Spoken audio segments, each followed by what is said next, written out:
Good morning, everyone. Welcome in to Dragonlance, episode 6 of shenaniganry over here on the GM Workshop. Today I'm playing Ollie. Nice. Perfect. Oh, it moved. Why did it move? Is it just you? It moved. Who You know am what? I? Yes, the guys surprised. Kari. It's a Freaky Friday I'm episode. Kari. That's it. Yeah. Now you move it Good around. luck. And Shpa. Do you Dread, have- you and me do get you to team up to Ruma. fix. Yeah. beat Fix. on AJ. Nice. Oh. Zach is Fun playing the Sorry, role. what? Zach is playing the role of the GM. I'm going to switch seats with you, and we're going to play The Mummy 2. I've never done this before. How does it work? The Mummy 2, Return of the Mummy. Cool. Okay. Good, we got this out of the way. Good morning, everybody. Hi. BTS maybe.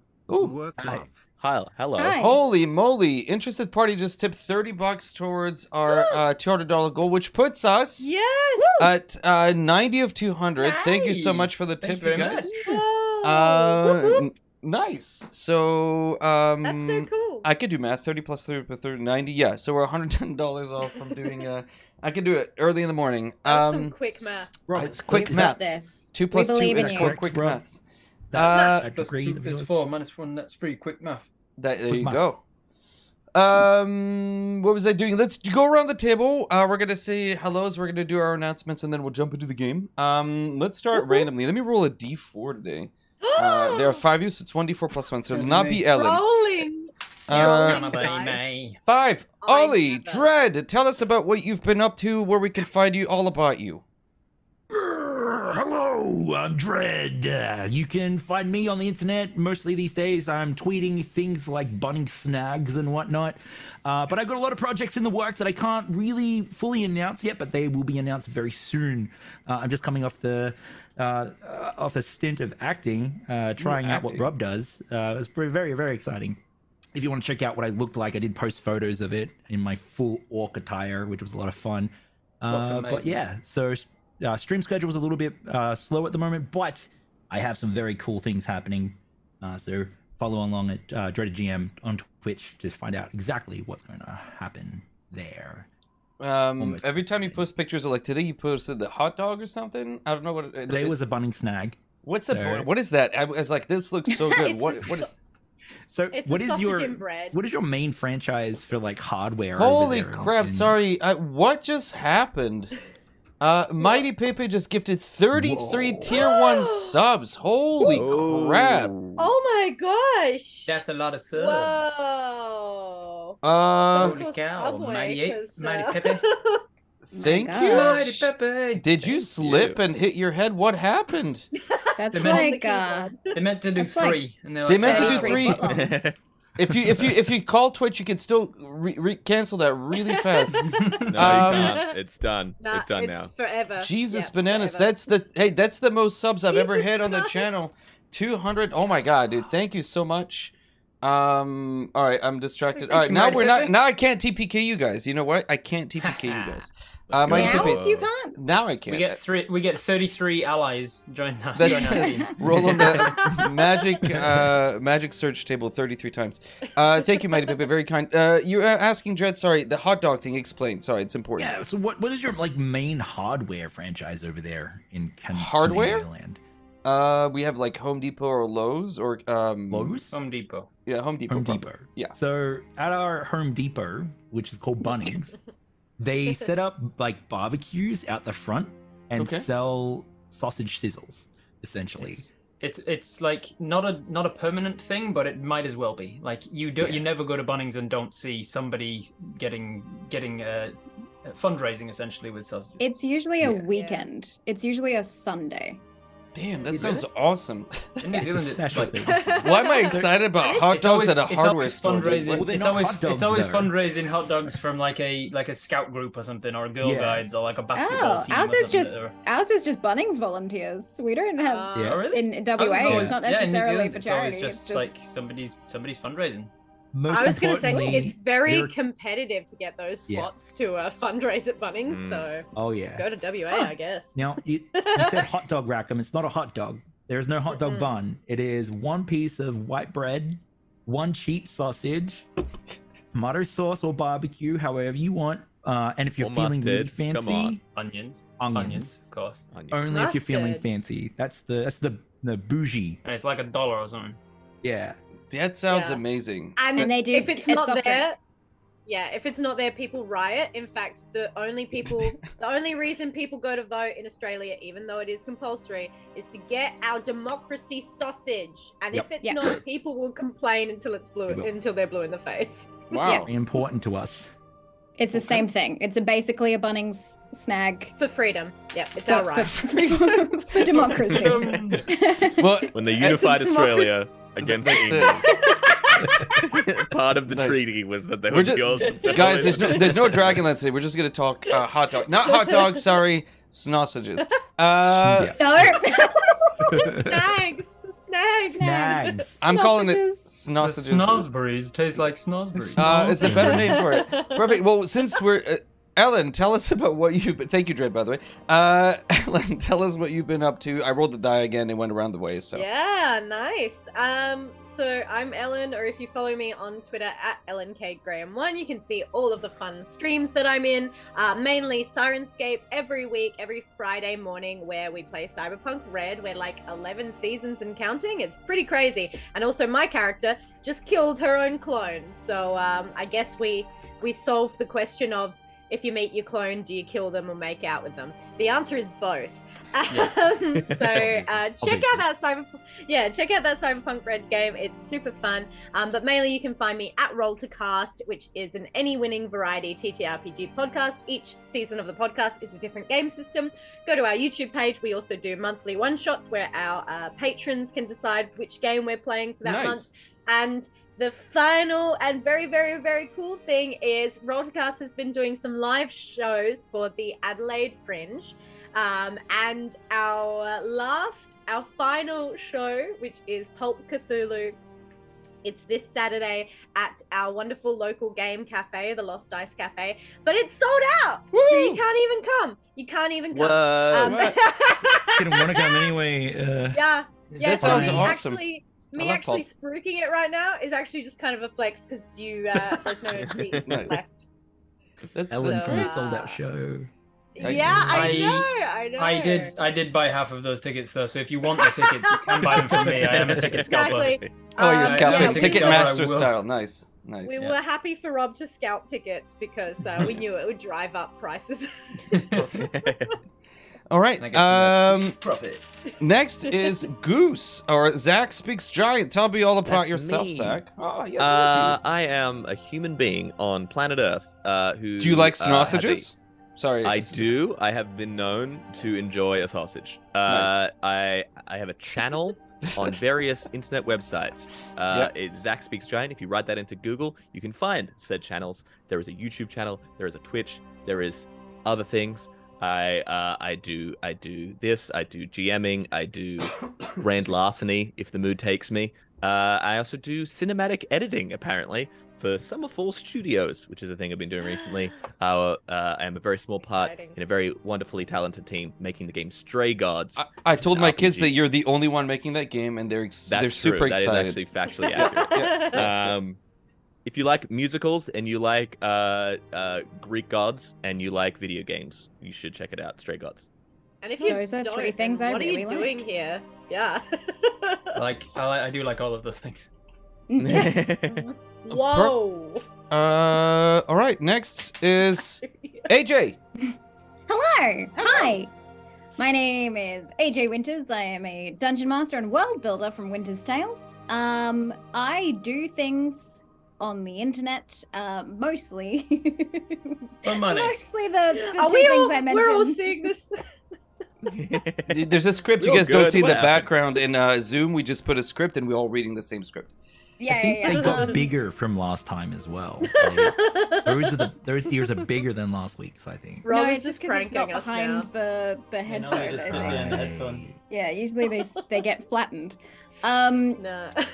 Yes, so that's me. That's what I do. I do a live play D&D game from the studio that I'm in on Tuesdays. And we do world building on the channel as well, which we are doing tonight, right after this stream, which is pretty cool if you want to help contribute to the world in which we play Dungeons and Dragons in. But tonight I am Corey, and I think I may die in the upcoming combat. Wow. Okay. Great. That's, Therefore, you are. Nice. I We'll think make therefore sure. I am dead. I always Therefore, want to I live up will. to my players' expectations, so I guess. And last but not least, Robert Hartley. Hello, that's me. I'm Sorry, Robert we Hartley. can't hear Do you also We do can't things hear on the you. internet? I do things on the internet. Well, there you go. I do things on the internet for a living. I help adults act out fantasies in safe environments, and I refer to myself as a dungeon master. And you're on the It's- internet, you say. And I'm on the internet. Don't look Um, up OnlyFans. Risky. I have, yeah, hi. I'm Robert Hartley GM. I am a Dungeon Master, TTRPG player, and full-time nerd. And you can find me everywhere at Robert Hartley GM. I'm most well known for my DMing of a comedy group called Viva the Dirt League. We do half-hour episodes of an actual play, running through D&D with 4 people who do not know how to play, despite having played D&D with me for 3 years now. And that's the appeal of it. If you like comedy and seeing the DM be frustrated with the players, check out Viva the Dirt League on YouTube.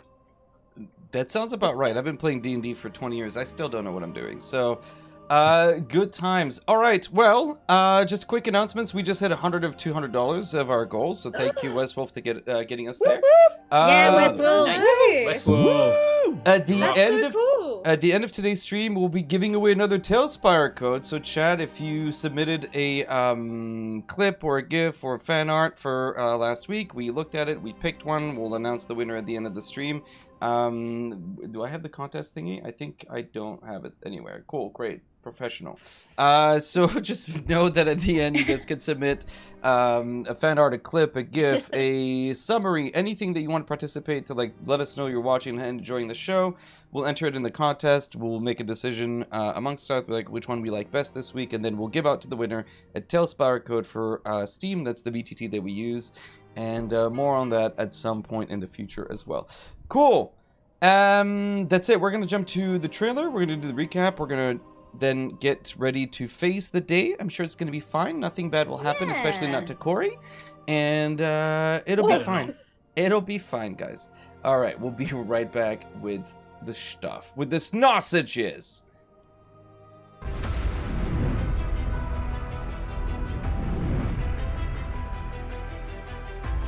It has been 300 years since the gods punished the world of Kryn. They shifted continents, sundered nations, consumed empires. 300 years since the gods departed, ushering in the time of darkness. Yet nothing is eternal. The world begins to heal. Fragile nations rebuild, tentative alliances reforge. But in the shadows to the east, the drums of war sound. Will darkness consume the land, or will heroes stand in its way? Welcome to Dragonlance, Shadow of the Dragon Queen.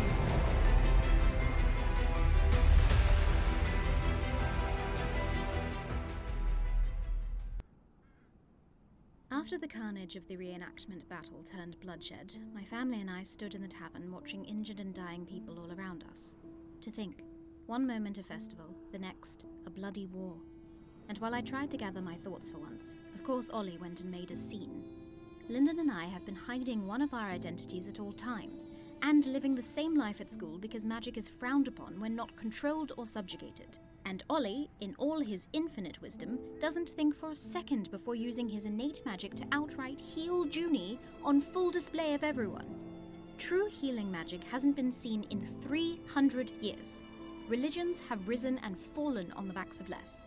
So of course, the miracle child immediately becomes a savior to the people of Vogler. They get on their knees and begged for him, prayed to him. I couldn't stand it. So I ran upstairs, and after a few calming words from Lyndon, I put it out of my mind. Yes, I've brutally murdered 3 people now, but Ollie is still the golden child, as always, so nothing is really that new. Goose offered a good distraction at the very least, in the form of a harebrained scheme. He truly is brilliant sometimes, using his flair and trickery to get all of the information out of the hostage Becklin caught and detained during the attack. Seems as though Grigornis, the ogre we fought, had procured a whole lot of steel to pay the mercenaries to attack and take over Vogler. There is apparently a camp out west where this particular scumbag Goose interrogated was told to meet with the other mercenaries when the job was done. And so, just like that, our family was asked once again to put our lives on the line for this town. A town that has always looked down on us for being elven. A town that shunned our family and our farm's produce when the Gerber family snapped their fingers. Sure, I cut off their daughter's ponytail at school while Lyndon held her down, but she deserved it. Besides, she's likely flunked out of school now anyway. Made some pact with a demonic force for her magic, if those black flames that came out of her necklace were any indication. It certainly wasn't something she learnt from the Tower of High Sorcery. For Lyndon and I, there was no question. We would do this favor, to gain ourselves some more reputation. The rest took their time to vote, and Goose seemed awfully distracted by Cassandra's family, asking us to help him break in. It's not like we wouldn't help, but he wasn't making any sense. Needless to say, he left in the night to go at it alone anyway, and crawled back in the window the next morning with glass in his ankle and blood everywhere. Junie was furious, as per usual. And so the Hartman siblings, I'm never saying that again, took off west to investigate the camp. Oh, but not before Ollie broadcast it all over the sky with a spell that Lyndon has been taking months to learn.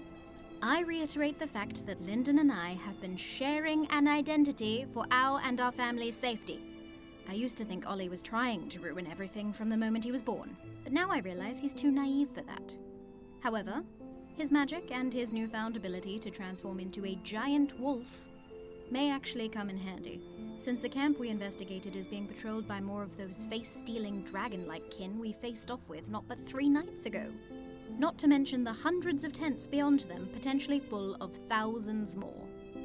What have we gotten ourselves Like into? if somebody can get 10 minutes in any amount of seconds. I would.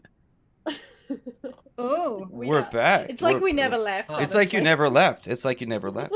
And now you're So, up to date with the And story. That you're up to date. Look at that. These recaps are really convenient, and you know what? You should check them out on YouTube. Okay.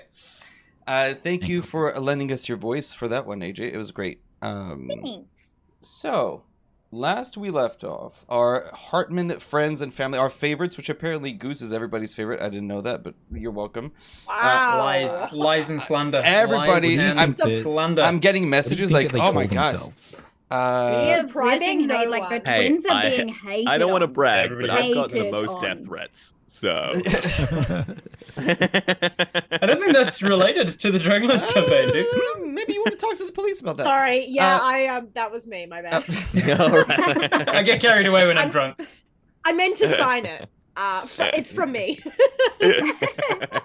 should have tracked that. We left off last time. The Hartmans had trudged west following the leadership of Juniper Rose, making way through the forest and picking up on trails and tracks, some of which human, some of which slightly less so, showing fangs and nails and claw marks along the ground, the sides, and eventually you burst out, or you didn't need to burst out, but you passed through the forest, and in the distance on the ridgeline, seeing the outlines of a scouting party or a patrol composed of a couple of humans and the same entities cloaked, but the telltale signs of the same folded wings beneath them, the fangs catching the moonlight, and the reddish eyes, reddish and yellowish reptilian eyes being caught in the moonlight as well. And there you also saw, being dragged behind them, bound and silently dragged, though bound and gagged, the form of Garrett, Godswin, Juniper X's younger brother, and they were slowly making their way back to an enormous camp composed of hundreds of tents and fires, indicating and denoting the presence of a large, unexpected army at the footsteps of their hometown. And that is where we left off, with the party deciding maybe we should do something about it, maybe we shouldn't. I'm going to come back to you guys and decide and describe that the entities on the other side are slowly making their way, carefully picking their way, though dragging the body with not much care. You can hear the of Garrett knocking about on tree branches and tree roots and rocks. Hartman family, what would you like to do? Leave. This is not our fight. I think we're good. Well, We just do a quick one, you know, just a little whoop, right in there, kill a few little dragon dudes, and say, I just feel bad. That little guy, he was so lost, you if know? we can But get you- to them before they alert any of the others, then we can Yeah, get Garrett, get out of if- here. And if we don't, we die, all of us, probably gruesomely, and then we have our faces torn off, and we live again as reptilian monsters. Sounds kind We- making it sound kind of cooler. The more That's, you as soon as it came out of my mouth, I was like, Goose is going to be an idiot about what I just said, and be like, oh, that's cool. It's not cool to have your face torn off by a reptile. As much as I I- hate to say this, Don't say it then. Goose, Don't you're say it. probably the most experienced No, in a don't. fight. Okay, it's not as Do you bad as I think thought. we you were can? going to say. Do you think we can take them without them alerting anyone? Yeah, we just got to get between. I'll get between them and the rest of the gang. You know, by which I mean the enormous army on our doorstep. And I'll make a bit of a ruckus, directed ruckus towards them, only them, and you all close in from the bottom, from the rear, and do your thing with the, you got the. But you think that getting between Magic? them and the army and making a ruckus is not going to alert the army? It's a directed ruckus. I'm well versed in directed ruckuses. All right, it's Ruckus. what I you have studied at proficiency. university. He's got Um, proficiency in directed ruckus. I- right there I on his have a character sheet. I have a question. Yeah. Would I be able to do like a perception check or something to figure out like how much noise will kind of carry? How much noise we can kind of make? It's a wonderful question. Give me a survival check. Bowser says hello. Hi, Um, Bowser. Oh no, he's alerted them. We have to attack now. Roll initiative. Oh no. I'm really sorry, everyone. Every night, my dog. Oh, good. It's fine. Every night we It play happens. Dragonlance, my dog decides to be an a-hole. He's a And good boy. every other night of the week, he's fine. Here we go. I've bought his silence.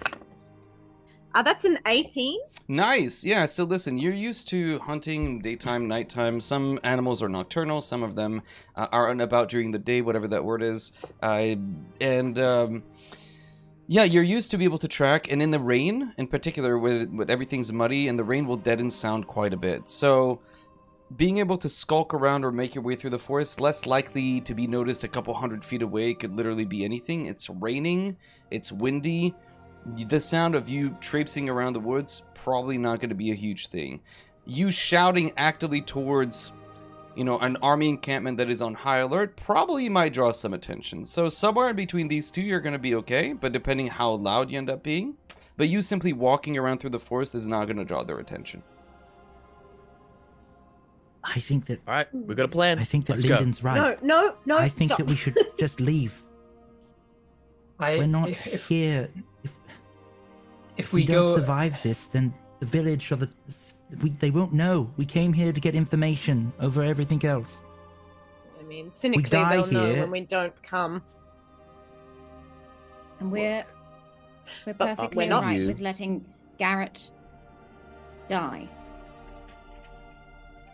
That's what I'd we're rather him asking. die than any of you. Yeah, but I'm Well- never gonna die, so that's fine. I think the sound is deadened enough, but I disagree, Goose. We should not get between them and the army. We should lure them further out. if we We lure them further out, then we take them out as silently as we can. They're further I've- away. As you been guys are planning and looking- talking, by the way, Damn it! they are damn it. slowly making they're not just sitting still, they are walking away. All right, we gotta move. I've been making progress on a sort of a rope trick of sorts where I can hide us all if needed. All right. It's not That would be it's not a brilliant. movable thing. It's sort of like a stationary invisibility thing. Okay, So if we can You- get on their path, we can be invisible and then ambush them from right behind them, theoretically. all right. You Okay. all get up into that. I'll play bait. I'll pretend to be dead. I'm very good at it. They come over while they're checking you out. We drop on them, and Bada bing, bada boom. Let's go. We need to establish what our goal is. Our goal is to save Garrett and go. We're not there to take out every single one of them. And when we do go, we're not going straight back to the town. We're going into hiding, so it doesn't lead right back to Vogler. Yes? Agreed. Radio. agreed. Also, All right, let's do this. remember what happened the last time that they died. They release a gas of sorts or an explosion of fire. Be careful not to hit them from up close. Goose, I'm speaking to you. I didn't hear that last bit. Let's go. I So, reluctantly set off after Goose. Goose, you're Right. charging in. You're the one leading the charge here. Goose has cast that same, like, across his arm. You see, like, the raindrops start to fall in his arms and, like, and freeze there, leaving him this, like, iced gauntlet. He pulls his two-handed hammer. I want to... Yeah, so we're trying to get into their path, or, like, close to them, and then I'll pretend to be dead. Okay, so you're okay. Perfect. So if you're trying to sneak around them, I'm gonna need a stealth check, and whoever's coming around with you will equally need to give me a stealth check, please.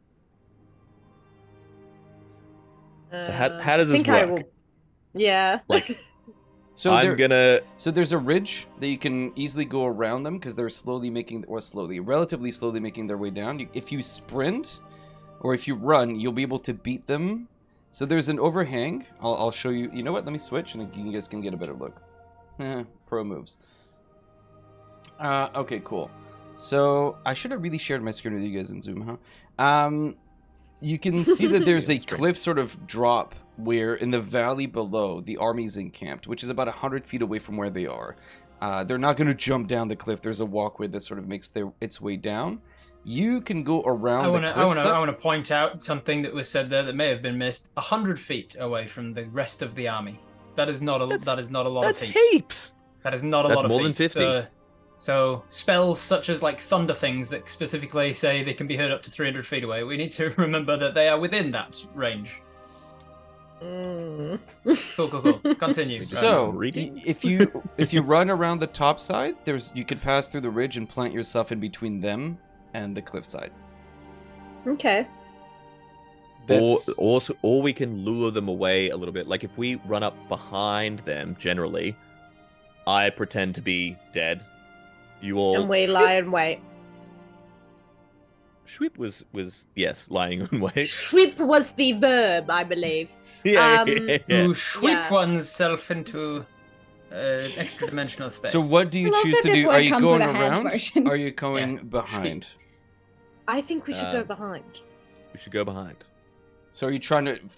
So you're not trying to stealth. You're trying to be actively loud and draw them to you. Then. Yeah, essentially, well, I'm gonna let the gang get up into what I assume is rope trick. Correct. And then I will make a sound like I will strike my hammer into my shield to make a loud cracking sound, and then I will lie on the ground as if I have been the victim of some terrible fight. Okay, so what I need from so you cast rope trick. So walk me through the sequence. You're casting Are rope we- trick. Yeah. Okay. Are we readying for it now? Is everybody in position? I want to God. lay a trap, if nothing else. I'm just gonna grab some of the rope, minus the 3 meters that Yeah, Rob I took 3 feet. And I think just behind, or just in front of Goose, Juniper's just gonna like make a kind of rudimentary trap, and kind of kick dust over it, disguising it. And with her just full focus, she doesn't know she's doing it because magic's all squiffy in this world. But I would like to cast Snare. Nice. You Nice. guys. Okay. Who? If So that's cool. yeah. And then I So want to hide. Lyndon, you're preoccupied casting your rope trick spell. Corey, Junie is doing her own snare. What are you doing, Corey and Ollie? You watch Goose is taken off and he's got his hammer and he's about to make a ruckus, a directed ruckus. Lyndon is about to cast a spell. He's focusing. His eyes are kind of looking up and gone. And the idea that Lyndon is casting it in a place that like they will be, so that it's like right behind them, so that we can drop out of the thing right on top of them. Cool. Yeah. Cool. I'm gonna cast Mage Armor on myself. Perfect. What color is your magic, by the way? What color is my magic? You've got a lot of blues, like in your theme. Yeah, we wear blue, but I wouldn't assume that. It depends on what the spell is. Like the magic itself. Are you asking what the oracle? I haven't thought about this. Leave it with me. Let me come back to me. Think on it. Existential Bluey question. shade of brown. Every time she casts a spell. I actually do think I do have a relative answer to this because we have Summer Eladrin coloring. Mm-hmm. And so I think it comes in like greens and like warm yellows. Perfect. The colours of Australia. Aussie! Wattle yellow and green. And you, Ollie, what are you doing? You see your siblings are starting to focus on their magic. You see Junie. Ollie's so distracted with Goose and what Goose is doing right now, and is just looking over in that direction, just waiting for something to happen. See fingers just sort of hovering over the mast, considering running over and helping if something goes wrong. Ollie, you need to be here. Ollie, you need to be with me in a second. Okay. So he's the distraction. He's going to bring them to us. We drop out from my extra dimensional space in a second to ambush them. We all need to be in there for this to work. Goose is going to, instead of cracking the hammer on the shield, what he's going to do is he's going to cast shade, because it's been raining, right? He's going to find like a shallow puddle, put his arm that is like covered in the frost underneath the water, and cast shape water to freeze his arm as if it's been stuck there by some kind of magic. And then he's going to, in a loud, pompous voice, be like, "Oh, dear Lord, travelers, is there any travelers on the road? My God, I've been accosted by fiendish magicians most foul. Travelers on the road, please, I beg of you." Damn it, I'm not even ready. Okay, so I thought he was meant to be good at performance. as you two stars and garters. Here is what we're gonna do, Junie. Nobody sees you casting snare. Everybody's preoccupied doing other things, and nobody sees you actually casting the spell. As you grab rope and twine, it is incredibly faster than any snare has any right to be placed, as in the next few seconds you expertly get your things and place a snare right by Goose's where he's located, presumably in the direction from where the others will be coming. Lyndon behind you rushes up while Corey is covered or beginning to cover herself with this greenish yellow hue of magic, her skin appearing to be shimmering behind some kind of arcane energy, with all these staring and being dragged by Lyndon to get into the hole that now appears a few feet above their heads with a rope dangling down. All four of you disappear into this extra dimensional space. So let's make that happen. And Goose, so you see he's holding a 3 foot length of rope, and he powders it with some powdered corn extract and gets out like a loop of parchment that's in like an not an Ouroboros, what they called I can't remember what they called. Mobius strip, thank you. There's a Mobius strip, and he sort of moves it down the length of the rope, and then as soon as it reaches the end, the rope animates and lifts up just 3 feet above from where he's holding it, 3 feet above chest height.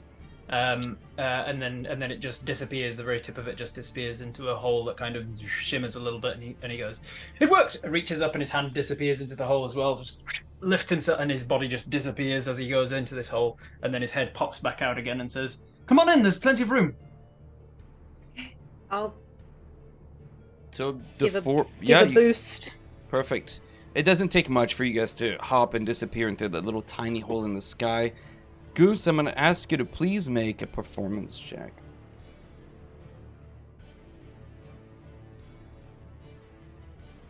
You know what?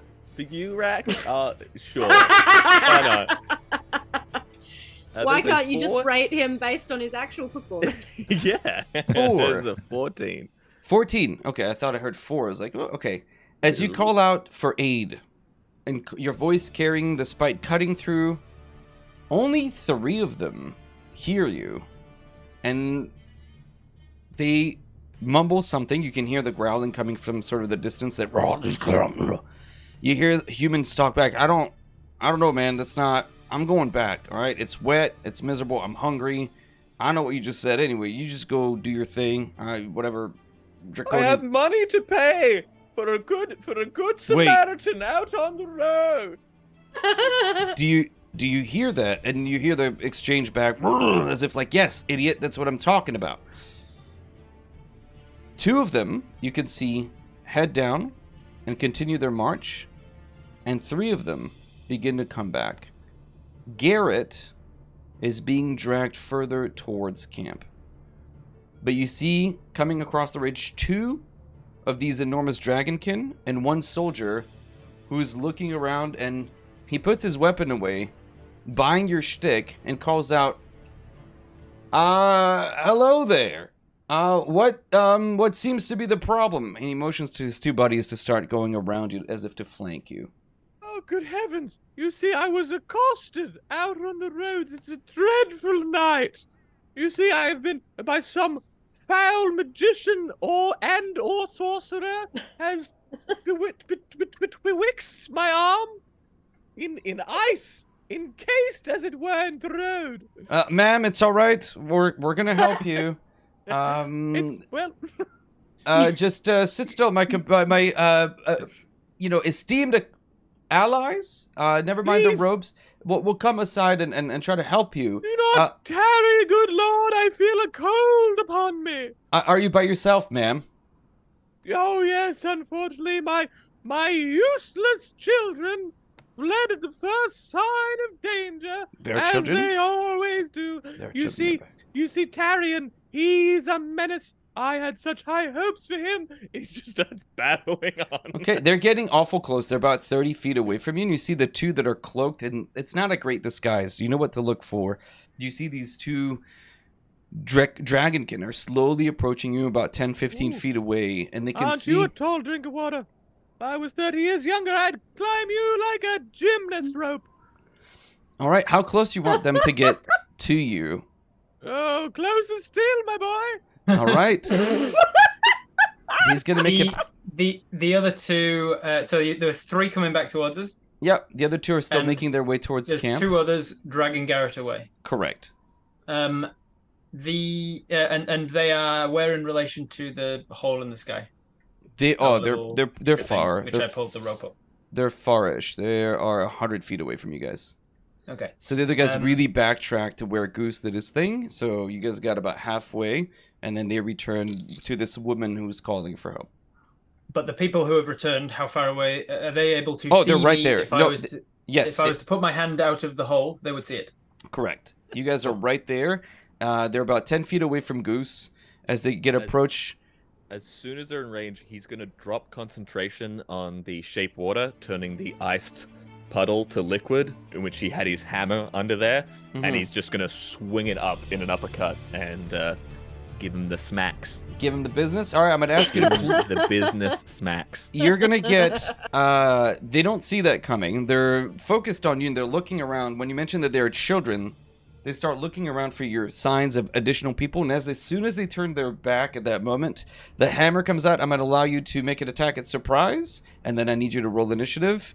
I'm not sure if you guys had a sign or you established a call or anything for you to then jump out to help. This is the sign of him hitting one of them. Okay, perfect. I was kind of hoping one would walk into my trap, but So we'll get to that in a second. So Goose, make an attack roll with advantage on either one of them. You pick. Goose is like, the only thing he was good for was making balloon gooses. Balloon gooses, he says up to the front trick. The code word to run away? Yeah, the code word to run away was balloon goose. He's just forgotten one code word we've come up with. Nice. Not balloon gooses. Wait, fuck. The opposite of balloon goose. We're gone. Nah, we're leaving. That's it. Goose said the code word. Yeah, they plane shift away. It's done. GG, well played. Oh boy. That is 16 Good thing to we hit. don't trust 16 Goose to actually use the code word. 16 absolutely hits. As the creature gets close to you, you see as it turns its back looking for signs of a kid that you mentioned. They're buying your whole steak. Poof, the hammer gets him in the face.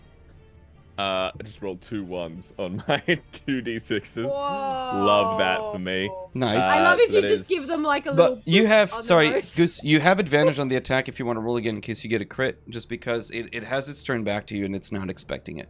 Yeah, I rolled advantage. Okay.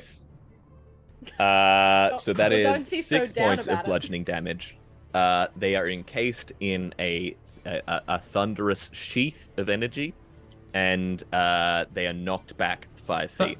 Thunderous, I double you checked. say. Thunderous. It's not. Thunderous, you say. It does not alert the entirety of the army down It would above. be better if it- I just love that Lyndon and Garrett was like, they're only 100 feet away that way. No thunder spells, and the first thing he just is the thunderous sheet. Okay, It would with, be better if it was lightning-rous. with this, as you knock him, you watch the soldier draws his weapons. The one immediately beside you equally draws his heavy-handed blade. But I'm going to ask all of you to please roll initiative, as we are now good and proper in combat. No, we said we were running, didn't we? Balloon gooses. Jesus We're outta here. Christ. Jesus Christ, I'm going last. No, I don't know if you are. Oh! Do you have a minus to initiative somehow? I don't. Well, I think I might be going last, so... We're all competing for last No. place in the. Yeah, I'm probably going last. Come on. All right, so 25 Curry, to help 20. us. Natto 10. 25 to I got a 20. natto 10 as well. Oh, Oh nice. god. 20. I got a 19. Nice. 20 to 15, so 19 for Goose. 15. Nice. Okay. 15 to 10? 10 to 5? 6. 5 to 1? I got a 4. Hello. Yeah, I also got a 4. Do we Oh. Hey! So you're both exactly the same. You get to pick Yeah. who goes. You decide between the two of you. Who goes first? Yeah, nice. You. Eldest first. Okay. Yeah. Excellent. I'll go All first. right. Let me roll for the bad guys. I mean, the good guys. Those are secretly our heroes. I mean, from their perspective, they are the heroes. 15. Anyone Nat got a 20. natto 10 on Jesus. their bingo? And. I think I 7. was distracted trying to teach these guys about rope trick, and they're like and they're just asking me about this like interdimensional space that we're in, and it's really bare, by the way. Like, it isn't furnished at all because he's only just learned the spell, so he's still not like learned how to put like cushions and things in here. But it's like, Yeah, those no, are they can't hear you. That's microtransactions. the whole point is that they can't hear you. Just listen. We're about to miss the. Oh shit! He's going. And the three of us are just like distracted Quiet. from the in the face. With this, the one beside you, Goose, the other one that you didn't hit, has drawn his weapon and he's going to. He rolled a nat 20 in initiative. He just, with his heavy-handed blade, comes at you. Is that the one that I hit? No, it's the other one. The no, one No surprise. for you guys. Yeah, you know what? Did they know we were going to be confrontational? I think that once they got hit, then yeah, probably. But the point is, the I don't know. hits kicked off the fight. So Oopsie. surprise. Goose kicked off the fight with the surprise when he hit him from below the water. You know what? And then you know what? Give me a perception check. I guess you were watching pretty closely, waiting We for were Goose to watching. go. There is a Yeah, 3 by 5 foot window in the floor. That we can is see true. That is true. Give me it. Give me a little perception check. Perception. Yeah. 12. You know what? Yeah, you spot the situation. I will give you guys a round of surprise as well before we go to the top of the rest. So Corey, you're first. You watch his Goose whack. The one beside him is really quick, draws his blade and is about to stab him in the back. The rope trick, do you dispel it, or do you guys actively come out of it? Coming out of it. Okay, so Coming Corey, out of it so that we can jump back into it when we need it. you're the first one out. You can see. What will you do? Okay. I drop down. I am super duper close to that dragonkin right there. And I'm immediately going to lash out with Tasha's Mind Whip. Nice. It's an intelligence saving throw 13. 7 minus 1, 6. Nice. Nice. Yeah. Okay, that is 3d6 damage. 5, 10, 12 damage. Dang! Wow. Straight to the brain. With with your first spell, so I have. It's fine. I'll explain that at some point. I won't introduce it yet, but we'll talk about it later. But I have a catastrophic damage effect where if you do more than half their life in one hit, there's a chance that they either get stunned or they outright go in system shock and they collapse, knocked out, dead. I use the same So thing. Nice. I will use that because it seems relevant. You've done 12 damage. This is a Constitution Yeah. saving throw that I'll do for him. He's got +1, and he needs to at least meet the DC is the damage that you've dealt. So here he needs to roll a 12 or better, or you've just basically one-shot him.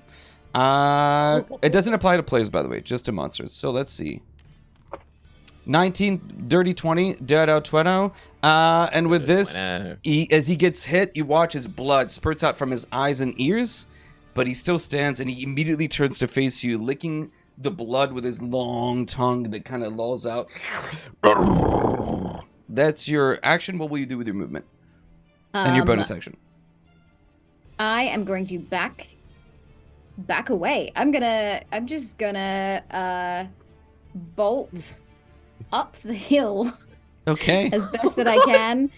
Okay. Yep. Perfect. And Is I'm that the gonna- same I'm spell gonna- that killed a bunch of people in the big old fight we had before? No. No. It's a new So one. that was the freezing one. New one. That I was see the one. that was a freezing one. Yeah, Corey. What if anyone saw it? Corey dropped, and like the golden sheen of the shield that's on her at the mage arm that's on her at the moment sort of resonates out of her mind and her hands as she pushes it forwards. That creature also can't take a reaction until the end of its next turn. by It's the way. done, yeah, for sure. Its eyes are Yeah. kind of rolling, but it's trying to track you. It's like a chameleon. One eye can follow, the other one doesn't, and it looks really perturbing as it looks blood coming out of its eye, and it's staring at you with its singular eye. It wants revenge. Lyndon, you're up next, and Juniper, you're next. Ooh, nice, awesome. Lyndon, 1-2 punch with his twin, of course. He's going to drop out of the hole, sort of swing off of the ledge of it, and land down, hoping to get in a line with two of them at least. 3 if they're in a line. I don't think they are. The surrounding. Give me an them. acrobatics check, yeah, to see if you're able to swing. Sure, nicely. Why not? Let's do it. Why not? boy. Acrobatics, Yeah. Not the worst. Not the worst. 6 Good is jump not the split. worst. What did- 6. It is 6? not the worst. All right, you kind of tumble and you fall on your ass. You make It's it, not but as, you do. yeah, it's not as cool as it looked in his head. Yeah, you fall prone and you're like sort of below, so only your eyes are peeking out. But you see two of them in a line, so mission It's partially two of them successful. are fine. And the closest one is the one that my sister just. It is indeed. my Yes. fucked. He gets out Ispen's dagger. He puts it in his hand, and it's dagger pointing forwards. He does a little hand symbol in the air, and just as we saw him playing with a couple of days ago, when he's like making the rocks move, the dagger starts to jutter on his hand, and then he just flicks it forwards, and he casts catapult on Ispen's dagger, and it fires off in a line directly at that guy. Nice. He needs to make a dexterity saving. Yes, he throw. does. I love Ellie and I being like, 5. He fails. the He word fails. choicing. Wonderful. He takes. What? You might Yes. fucked him. I Um, guess it's the best mind freak. use of that word that I could have thought of. Mind freak. What was that show? That Chris was Angel? the Chris Angel, yeah. That's the one. Yeah. He takes in a full twin 2-punch fashion. He also takes 12 points of damage from me too. Perfect. Jesus. Anything you can do, I can do better or the same. In fact, as I can do the same. the dagger goes clean Or through one his less. clean through his neck, and you watch as he falls down, and immediately upon death, is there anybody within 5 feet of him? Goose. Oh, Oh, it's Goose within 5 feet. Oh man. Oops. Goose, Speciality. I'm gonna need you to make a Constitution saving throw, please. If only someone had warned their siblings about the adverse reactions of these Yeah. things dying. It's only a Yeah. 21. Okay, so as the gas kind of this thing explodes Nice. in a shower of or in a plume of gas, you find that it does not do anything to you. And then your catapult, does it keep going straight, right? Only until it hits something. Okay, so with this, it misses it hits the first one, kills him, and he's done. He did. Did. Are you moving any more, Lyndon? Yeah, I'm going to use my movement to bolt after Corey. Okay, so because you fell on your butt swinging down, less movement. yeah, 5, 10, 15. You get here. Perfect. Juniper, you're up next, and Ollie, you're next. Okay. So You can see the snare is literally like 2 feet away from the soldier who's about to step forward, or who was about to step forward. yeah, I mean, I just kind of want that to happen because that'll happen automatically. Mm-hmm. I guess I'll jump down and maybe start shooting at him. Sure. Who are you going after? The one that Goose has hit, or the human? Which one's about to step into the snare? The human. The human. Looks like he was about to. Yeah. Well, I want to go for the other one. Perfect. Just so I don't interrupt his, his kind of trajectory. You as got it it. were. Cool. All right. Well, I'm just gonna let an arrow fly. Go nuts. And see what happens. Ooh, that is quite good. As I quickly do some math to figure out how good it is. Quick math. 2 + 2, that's 4. Quick math. 25. It's 25. Let me check. It's not the Trask. Yeah, it hits. It hits. Look, I guess I'll be nice and I'll be a nice GM and say No, it hits. not hits. Technically, that would even hit the Tarask, even if it was a Tarask. Whoa! That's armor class says 25. So. And I rolled an 8 on my D8 plus 3, so That's- 8, 9, 10, 11 damage. All right. As it takes the arrow, it catches. This is very painful for our buddy here. It's also half his life. He just barely makes the save, but the arrow is right through to the feathers, the fletching, I guess, into his shoulder, and you can see that it went almost clean through. It looks like it hurts. Nice. What are you doing with the bonus and/or movement? I have a special where I can make another attack, but it needs to be on a different creature. So I guess I'm just gonna have to fire at the human. Go for it. Unless I just don't use that attack, but that would be silly. Silly. It'd be silly. Now that's a natto 20. As you look over at one, you take a moment to catch your breath, pull the other What if I arrow, do just 2 at once? and just let loose. Yeah. Roll your damage, so it's a maximum die plus roll another one, so you get 8 plus another d8 on top of it. Oh, okay. So that would be 8 plus 6. Then? 14. Ouch! And your modifier is what? Plus 3.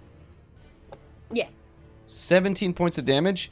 As the human looks confused in a moment that we're about to get this lady and just rob her for all she's worth and then dispose of the body. Nobody needs to know about it. A second later, he gets punched or he sees his buddies just get obliterated and an arrow right through his eye. Let's see if he's able to make it. Friend?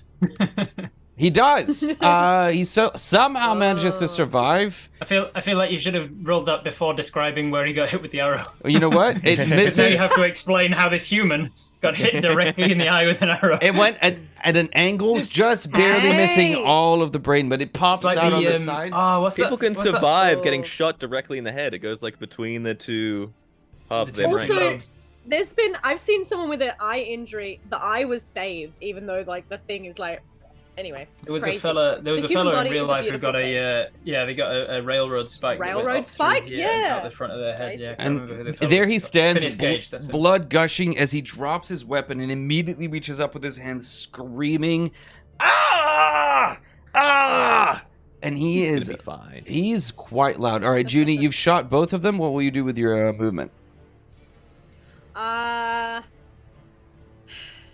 My siblings are running just away, or are they running to the They're other running ones? they're running behind you and above to get a better vantage point. Or maybe they're running away. I don't know. I need to get closer to Garrett. Yeah, that was the other thing I was thinking of. Like, should we? Because the plan was to save Garrett.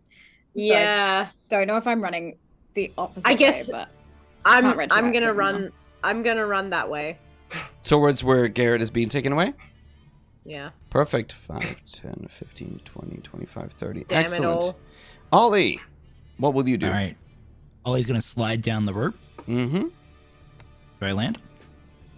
And you can see the one encased in electric energy and the one beside him, the human who's screaming bloody murder with an arrow sticking out of his eye.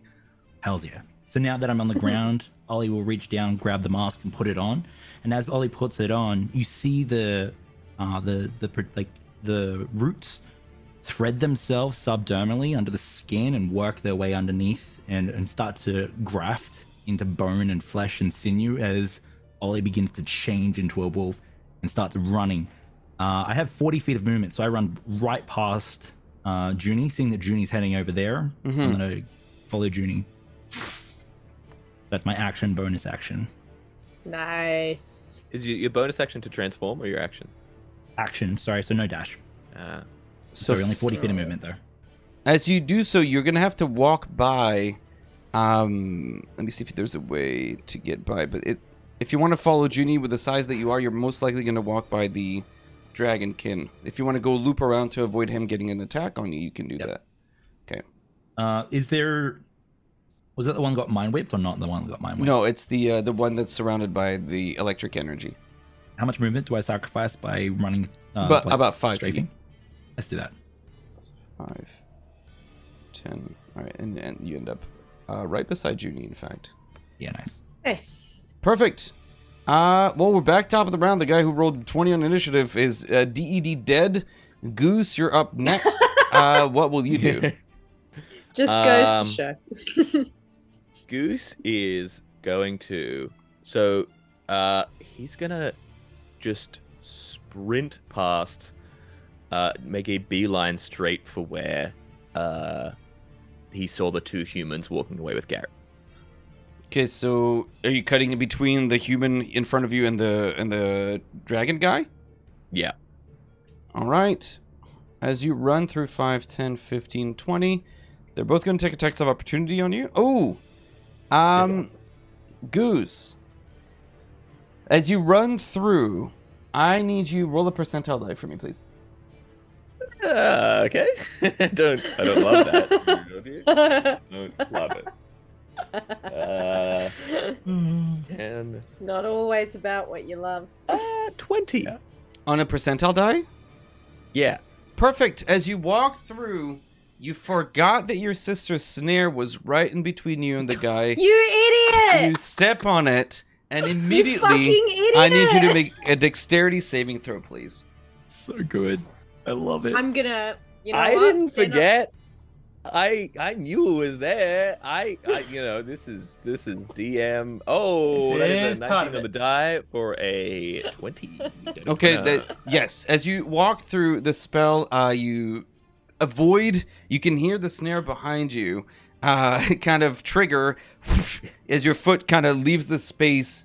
Right, that was a thing. And the same time, the dragon guy who's beside you will take a swing at you. That's kind of funny.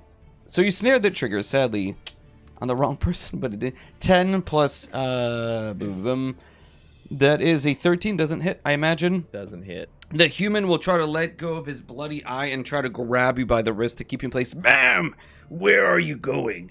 So let's go. My children! That's a 5, though. He doesn't land hands at all on you, so you're able to keep going. Are you dashing, or are you just... you rapscallion! He's full method. He's in the character now. He can't break until we're done with this fight. 30. He's going to run, use his movement, use his action, and he is going to try a gambit. He is going to, as he gets closer to the two people who are working with Garrett, he's going to pretend to be severely injured. He's going to hold his side as if he's been stabbed. He's going to drop his hammer and stumble the last few feet towards them. So using your action to dash, right? I'm really sure I got that. Yep. So 5, 15, 20, 25. So Can 60 they feet see total. you? Yeah, I'm trying to see if they can see you. Let me just get a straight line, make sure I didn't cheat you out of movement. Yeah, bang on. 60 feet. Okay. Make a I'm fond of that word. Make a hefty performance check to see, because what you see as you cross sort of the ridge, the shout of the human behind you, the soldier who got an arrow in the eye and was screaming bloody murder because he got shot in the eye, has drawn the attention of one of the people that's leaving. As he turns around to be like, "What the hell is that noise?" He sees you coming over the ridge. Make a performance. It's gonna have to be good. That is a natto 20. Nice. You I love watch. someone said in the comments, that's a bit too far. Natto 20 is too far. Okay, the one who's carrying Garrett drops him like a sack of shit or a sack of potatoes, I guess, maybe. Falls to the ground. He grabs the human soldier beside him, motions to you, and they both begin making their way towards you. So let's add them to the initiative. Hang on. Hope that's Let's what you go, wanted. I think. Dragonkin rolls really well. What was your initiative at the time? Can you remind me? Mine was 19, right? 19. Yeah. And this guy rolls like poop. And he goes here. Okay, that's your turn. The guy who you came up and did the whole performance for drops Garrett and comes approaching you. There is no subterfuge. There is nothing as he draws his blade out. And then in one hand draws his longsword, the other one draws his javelin, seeing you and seeing that there's danger about it, and he heard the screaming, will throw his javelin in your direction. I'm but an old woman. 13 plus the 17 hit. 17 will hit. Cool. He's running forward towards you and will throw the javelin. He deals... May I? Yes? Can I do a parry unarmed? Hell yeah. Hell yeah. Whoa. All right. I'm going to reduce that by whatever damage I take by 7. Okay, so I rolled 3 plus 2, so that's 5 plus 1d4 fire damage. So that is 7 points of damage. That as the javelin comes screaming at you, watch the tip of it suddenly explodes in flames. You snag it out of midair and deflect it, sort of almost monk style. The soldier's like, "What? What?" He looks around. How did she do that? So They're that's still buying. all right, Corey. Well, you rolled a nat 20. They sure believe it's a woman that's injured. Corey, what are you doing? Muted. You muted. I'm gonna turn to the next one that's closest to me. Mm-hmm. And I'm gonna try the same thing. The sting? The int, The mind mind whip, whatever? attack as well. The Tasha's mind whip. He rolls a 12 plus minus 1, 11. Success. Yeah. Perfect. 4, Well. 10, 16. With this, as he looks to face you, surrounded by electric energy, this guy's had a bad day. And he turns to face you, his head implodes, and you watch as it oozes out fire and gases. Immediately consume the body. There's nobody nearby as he falls headless before turning into a large cloud of gas. He is no more. Whoa. Good work. Oh, Good work. fantastic. You just did the scene from Scanners. Oh boy. No, Okay. no sausages for that guy. Nope. So now we only have the human, and then 2 of my siblings are running after the ones with Garrett, right? 3 of them. The wolf, 3 of them. Junie, Okay. and Goose. The only one beside you is your twin. Is London. Okay.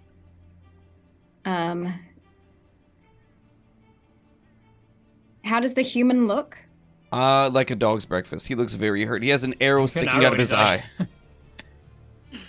He's got a lot of fight in Okay. him, though. He's got a lot of chutzpah. He does. A lot of moxie. A lot of Shot okay. full of moxie. Ooh. Okay, I'm gonna get closer towards this guy. Okay. I'm gonna get 30 feet from him. You already are 30 feet from him, I'm already 30 feet from him. Yeah. Okay. I think. You're 32 feet away from him. Okay.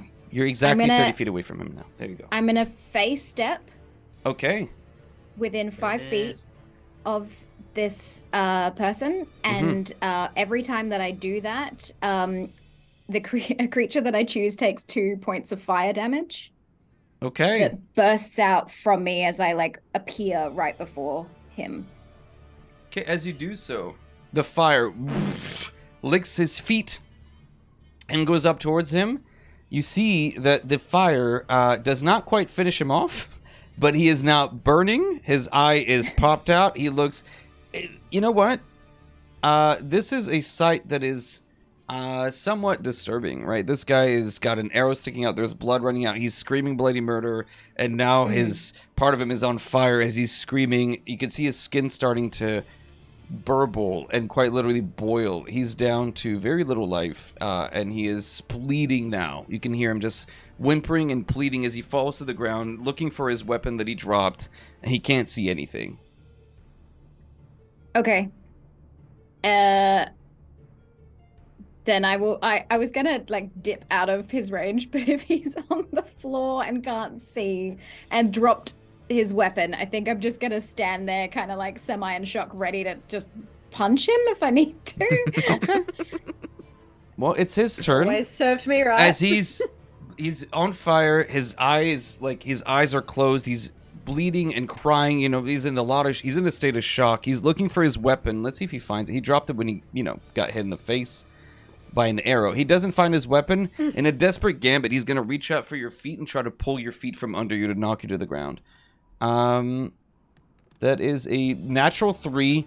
He can't even find you. He's digging around in the muck, and he's like, please, please, please, please, please. No, no, no, no. That's his turn. That's his entire turn. Lyndon, what are you doing? I'm really glad that he had a turn between us, because Lyndon was still in a very internal conflict about killing a human, anyway. And so he sees this guy like in serious pain, and he's in 2 minds about what to do, and he doesn't really want to kill him. But as soon as he sees him go to grab his sister, everything's solidified for his in his mind.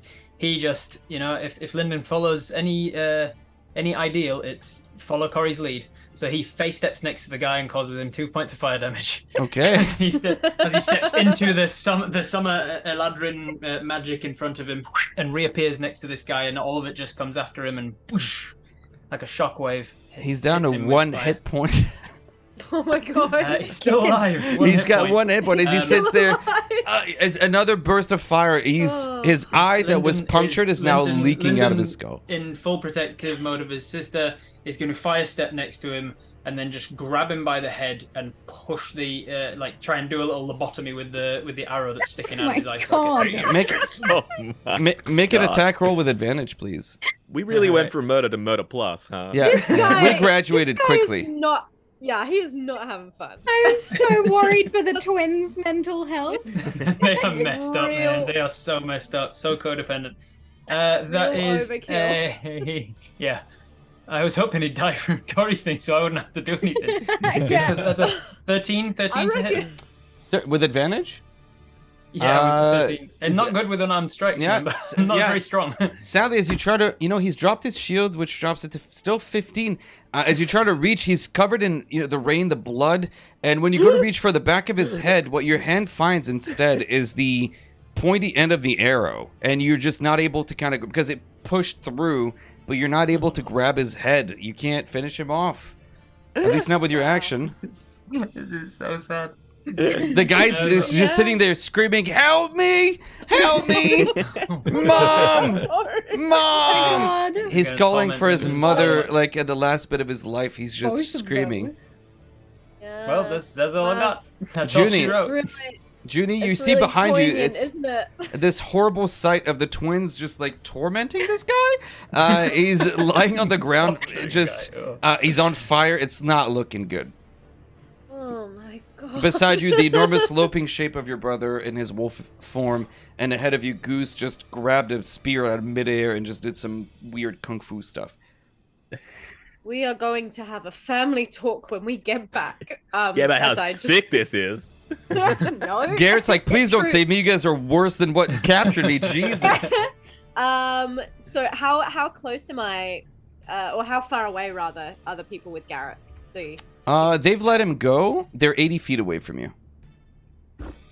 I have no idea what my range is for my. With your bow? They've let him go. Yeah, they dropped him behind, and they're looping to go towards this woman who's screaming for help. Oh, damn it. Can I speak out of turn? Yeah, you can, absolutely. Yeah. Yeah. So telepathically in your mind, Junie, you're gonna hear, I have an idea. I can get him to What is it? Get who, Garrett? Garrett. Okay, Attack if from you afar. take him and go, I'll look after Goose. And I want to get closer to Goose if I can. Yes, you can. Get my and I guess I'll just try and attack from wherever my movement If you gets wanted, me from. you could hold your action if you wanted to like let them get closer. No, But it's I'm up to you. cool. I'm cool with them not getting closer to my brother. So you can see, as you run across, you see one of them. The other one's still hidden sort of behind the ledge, but you see the one that threw the javelin at Goose is standing there in the rain. He's got a sword in hand, the water's rushing. He's kind of cute, though. Anyway, what are you going to do? Invasive thoughts during combat. I'm just saying, that's got to pop up at some Kinda point. cute. It's kind of cute, you know what I'm But saying? Kinda cute. That's got to be. Well, you know, J-Town, you see that I guy's was- jawline? I mean, I was gonna attack him, but But, like, dang, no. now that you said it, Kind of cute. Kind of cute. I No, I'm message gonna you. try and Just check the an arrow at jawline him? for like a scar. Oh yeah. That is an 18. 18 absolutely hits. Roll damage. Great. Ooh, not great. All in all, that's a 4. I guess Ooh. I am far away. All right. As the arrow finds purchase, it is not. It kind of catches in the side of his cheek. It rips a piece of skin that comes flying out, and he turns back. He now sees you standing next to your brother. You have a bonus action left. What will you do? I have to. The other human is not within 5 feet of the other guy, is he? He's not. No. Nope. Then I can't do nothing. All right. Then I guess I'm just gonna stand my ground if there's anything to duck behind. Maybe like a tree. Yeah, there's a tree that's not crazy far. You can kind of lean back a little bit, which probably kills off the Yeah. line of sight. It'll give you partial cover if he chucks the javelin at you. Ollie. Then that's what I'll do. All right. With bestial ferocity, you're going to see Ollie dash 80 feet towards Garrett. If that's if that's what I need. So, oops. 80 feet to Garrett's a little bit further back, but it gets you. Oof. He's 110 feet away from you, so it gets Ooh, you okay. quite a bit closer, but not enough. Right. Because he's So if 30 I'm feet not behind where he there- was dropped. Yeah. I might do a pit stop along the way then. Okay, where are you Is pit there stopping? any like attackers nearby? Yeah, 80 feet gets you right by the guy who was attacking Goose. Yep, let's go for that. Okay, as you run. So, taking a moment to pause to see that it's too far away, I'm going to move 40 feet towards the one that attacked Goose, and I'm just going to lunge and attack. Hang on, let me do a thing. As you burst through the forest, this enormous giant wolf thing comes across. Let's see if he holds his nerve. Natural 2, you watch the guy that you're facing. Suddenly, there's a moment of doubt. An arrow comes screaming through the air. I'm used to humans. I'm used to being attacked. A giant wolf bursting through the trees. There's a sudden... He is shaken. At least on this first attack, you will have advantage. Let's go! Okay, cool. I'm going to use my bite attack. Very nice. Go for it. How many times in this campaign is Ollie going to actively hear somebody shit themselves? We'll find out. I'm That's a 15, GM. 15 will not hit with advantage. Sadly, as you leap Yeah, I forward, rolled a natural 2 on the other one. he ducks out of the way, brings his shield in the nick of time. You land, and he pushes you off of him. You do not get the bite, and you just by an inch you miss his jugular. Yeah. I stand my growl, and I just like sort of like move like this and growl. Okay. He looks spooked, but that he's was my action, correct? yeah. He's got his nerve back at the end of your turn. So you have a bonus action left? No, I'll stay on my ground. Perfect. The other entity that has not yet gone sees a wolf, and you hear him say something. You don't know what it means, but probably something like lunch. He will come out 5, 10, 15, 20, 25. He will go up above and jump down at you from above, bringing his large two-handed weapon at the wolf, aiming for your neck. Let's take a look how he does. Natural 2. Nope. As he jumps from above, the first attack misses. He lands pretty dramatically beside you. That was not a good look. And he's going to do a second attack. They get 2 attacks, which is kind of nice at least. 9 plus 3, 12? No. Okay. Yeah, as that one swings out as well, I just like strafe back and growl. And ears are just like pinned back as well. All right, Goose, you're up. You've got 2 creatures facing your enormous wolf brother. What will you do? This javelin in my hands, does it seem like it does like fire damage? Is that the impression that I got, or is that just... Goose, you're obviously a trained, skilled arcanist. Make an arcana check. You can cast spells. Of course. That was teetering on an 18, but is 4. Yeah, that's got to be a magic javelin So for close. sure. For Hell days. yeah. The magiciest of javelins you've ever seen in your life. Goose is gonna sprint up, use his full complement of movement to run up that kind of ridge and leap down and try and run a man through. Are you gonna Troy this? Okay, perfect. Make an attack roll. Yeah. What? An attack roll? Oh, okay. Yeah. That makes sense. Did you say Troy this though? Yeah, Troy. Yeah. You know, when As like in Brad Pitt Trojan, Troy or comes up and he like does the Brad big Pitt, yeah. whoosha. Whoosh. How does a 11 look? Does it look solid? It looks, you do the pose perfectly. Like, you know, Definitely if people are it does. watching, there's definitely in the distance somebody clapping. That was pretty good. Too bad it didn't hit because it's a terrible move. So as you do that, he just literally sidesteps the attack. Well, it's a javelin. It's a broken javelin. He tosses it away and draws his warhammer. Okay, you picked up the warhammer, right, from when you dropped it earlier? It's not my maul. It's my, your my warhammer. Okay. warhammer. Okay. Anything else? That's Goose's turn. That's All right. The that's all she dragon, wrote. the soldier, who stands there, sees the wolf. He will, in a desperate bid, he's realized that he's outnumbered. He sees you. He sees the wolf. He sees Junie, who's shot at him. Past that, he heard the horrible gurgling of the screaming that's still ongoing of the guy pleading for his mother. He will pull into his robes, and you watch as he takes out a flare. Oh, God. And a bright red light that shoots up This is fine. in the sky. good. Bowser, I agree. As the flare can shoots only up, Flare in also the, makes noises. keep my rounds there. Oh no. and with this, the flare explodes. You recognize a large red spiral. Anybody who is... You remember the same sigil you saw in the people that you killed that had killed the knights before? I think you had succeeded on a religion check at the time. This is the symbol of the Queen of Darkness, Takesis, the Dragon Queen. The sigil hangs in the air for a This is moment. fine. And behind you, at a distance of a few hundred feet, you suddenly hear horns blaring. The camp has been alerted to your presence. No. Well, how certain are we? What? Okay, Corey, you're up. I hear the horns. Mhm. I'm gonna stomach kick this guy. Go for it. You have advantage. I'm He's panicked. just like, Mom, help! I've got Oh, an arrow in God. my eye. I'm just not doing well. I should have stayed in school.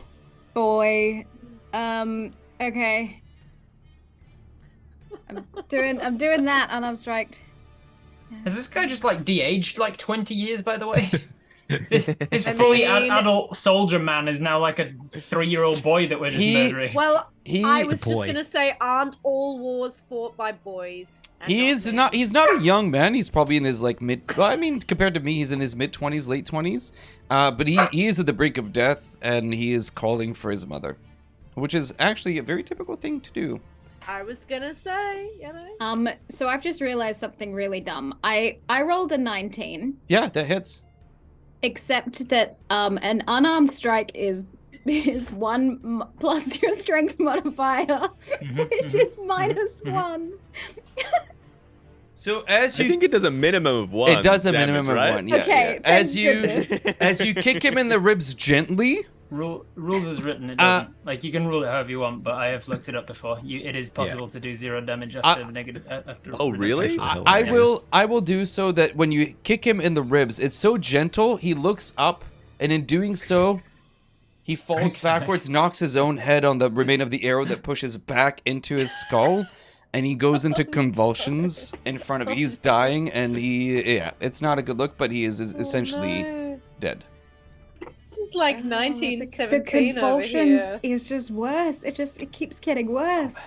Okay. Does he ask you to write to his mum or something? God, just how do we get out of this? Oh, he's probably just gurgling up The blood mom's- right now. Okay, His I wallet think... falls out and a picture of his 2 So- kids. That's it. Daddy, you're the best. I heard the horns. I'm Yes. panicked. I'm looking forward to failed having to more kick time this to man. play with this once you're retired in 2 days' time. I'm going to.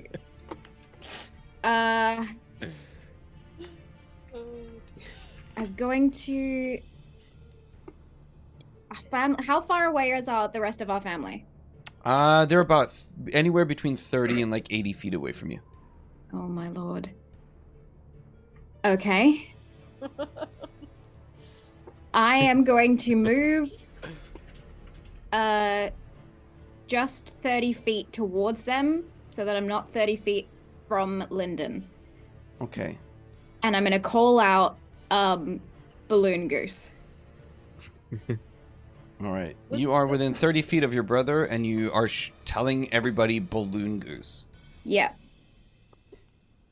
Was the code word balloon goose or just balloon? It was Balloon, and then someone in chat, because Ollie said Goose Goose. suggested. Oh, so yeah, was it? That's Ollie right. Ollie suggested suggested the word goose. goose. It's the But run. once It's the the word code for word run. did run, it was like goose. Right, great. Sorry, I just got confused. Anyway, Okay. I will yell out Balloon, because I don't think Corey paid any attention to Ollie's. Lyndon, you watch your sister kicks the guy in front of you who is now convulsing on the ground. His name, by the way, has been changed to secretly a good guy. He was a double Too agent. bad. This is double agent. Wrong yeah. place, yeah. wrong time. Yeah. Sometimes. Lyndon, he's Like a the opposite goner. of nominative Your sister is feminism. taken off.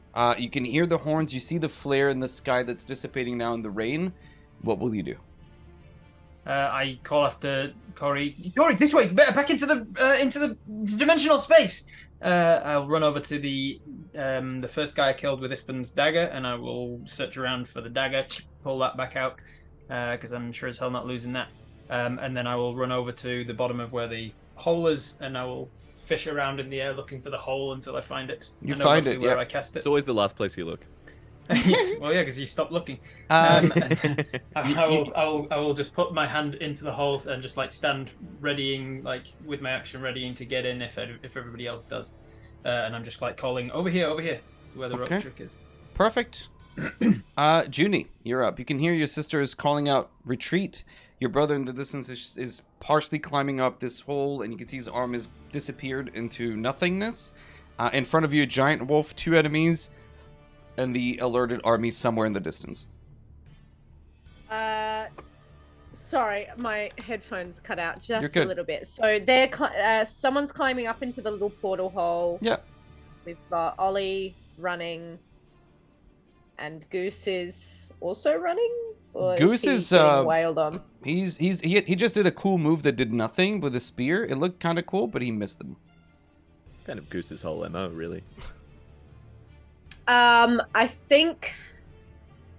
I guess what I'll do is I will maybe lay some cover fire and just yell, "Goose, run!"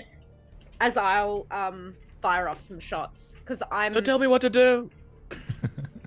Because I guess I'm further back from him, so he needs to come back my way. Mm-hmm. So yeah, I'll just do some cover. Are you attacking the human or the dragon guy? Both, I guess. I got. That's true. Yeah, they're within 5 feet of each other. You could attack both. Yeah. So who are you going after first? Why choose when you can kill everyone? There you go. I'm gonna go ¿Por for qué the no human los dos? first, I think. All right, go for it. 14? Will that 14 does not hit. No. hit? Okay. He brings up again his shield. Quick math. It's like 23, maybe? I'm Yes. not looking. Yes. The other guy absolutely gets hit. The first arrow does Whoa, not. But way the off. second one... 25. I'm bad at math. That's okay. That hits. Thank you. I love your thinking face, Ellen, because it's just like the one eye just twitches and goes. It's so good. 10 points of damage. Nice. Okay. As he takes And, the... Goose better run. All right. Are you moving at all, Junie? Are you going in? Or are you backing up? Or are you holding your ground? I guess I yell to Goose, I let off arrows, and then I start running the other way. Okay. 20, 25, 30. As far Perfect. as I can get. As you get very close to Lyndon, you can see there's a human on the ground who's writhing and foaming at the mouth. The guy's definitely a goner. Ollie. Right. How far is Garrett? Oh, he's 35 feet away from you. Oh, easy. Or 30 feet away from you, actually. All right. So there's still one more engaged with me, correct? 2.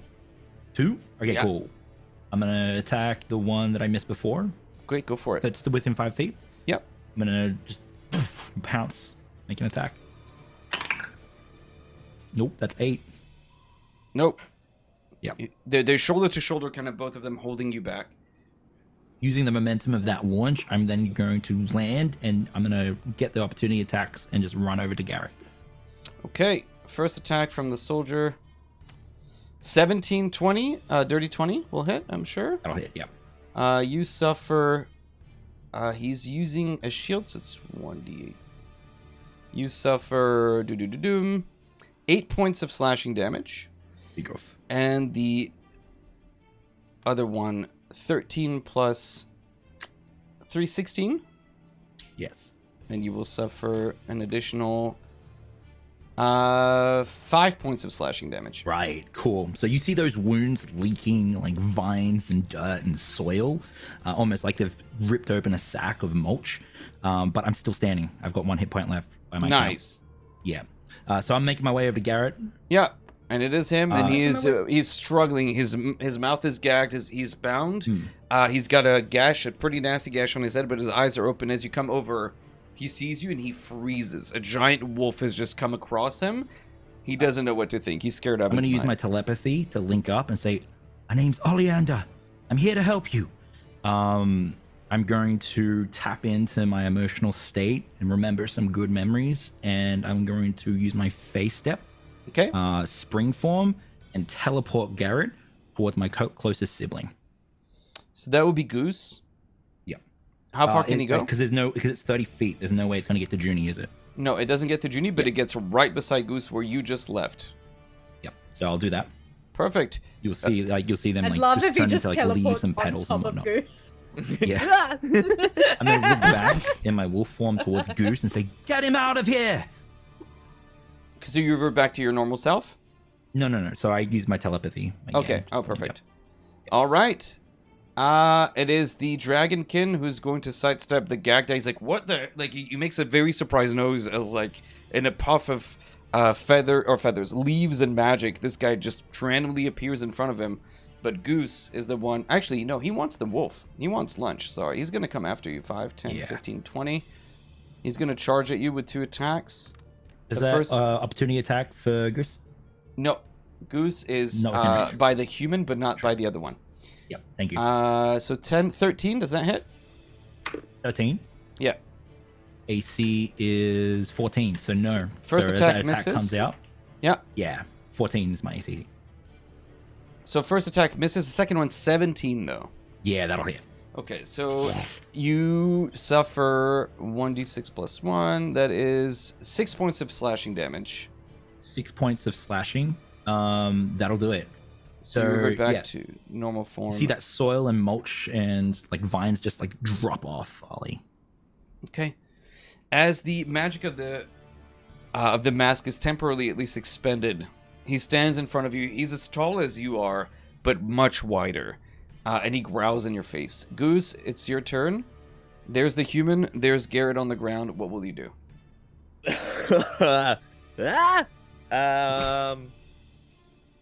How's Garrett looking? Is he just straight unconscious? No. He's awake. He's got a gash on his forehead. He's gagged and he's bound. But he's straining to get out of his shackles. Got a hammer. It's not great at undoing. So he can't, like, he's are his feet bound together? Yes, because he was being dragged. So his feet, his hands, and his mouth.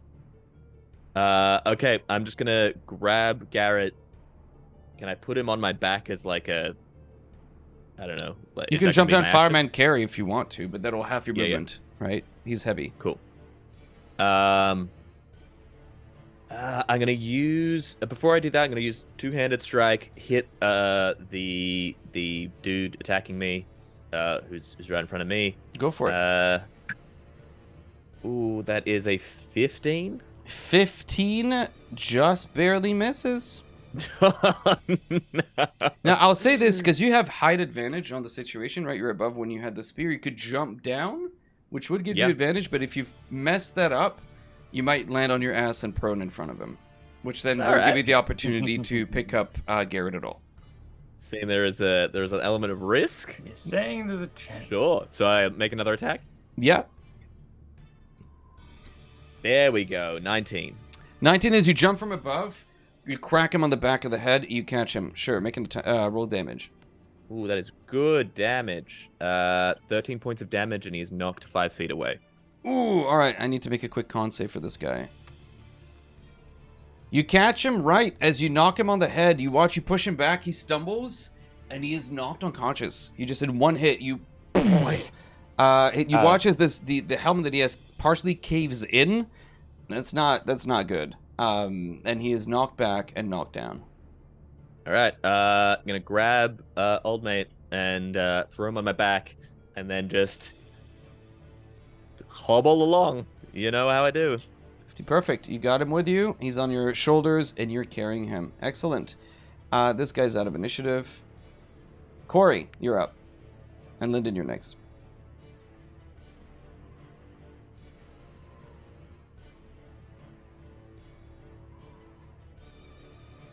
Okay. I'm gonna run towards Lyndon.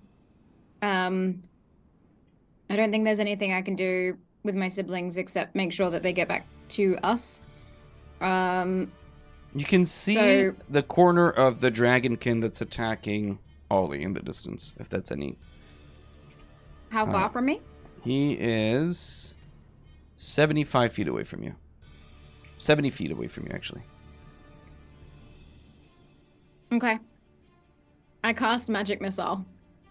Hell yeah. Nice. All right, roll damage. 3d4 plus 3.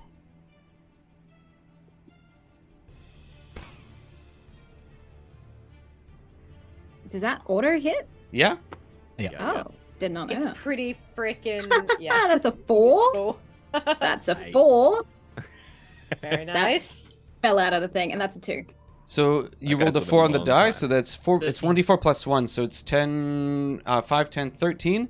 Yeah, the first arrow, the magical dart screams through the air, pierces the dragonkin. He looks back, then in the throat, and finally in the chest as he explodes in a puff of toxic smoke. Oh no! Ollie, do well. I need you to make a Constitution saving throw. No! Please. I will try my best. Oh, nuts! Constitution. Yep. Ollie. All right, let's go. Lyndon's gonna be really angry at you if you mess this up, Ollie. Yeah. What is it? It's a natural 1 for a total of 3 and a natural 1. You watch as Ollie takes a hit, and the bottom part of his legs, from his feet up to his knees, are instantly the explosion of smoke turned to solid stone. Great. This is fine. No. Are you still a wolf? Oh my god. Corey, that momentary nothing. thrill of incredible power and just over life and death, whether it's a good or bad thing, you haven't decided quite yet, maybe. But this creature falls, explodes, and that maybe momentary thrill of victory, you can see out of the corner of your eye, the bottom part of Ollie is just entirely dull gray, and he is locked in place.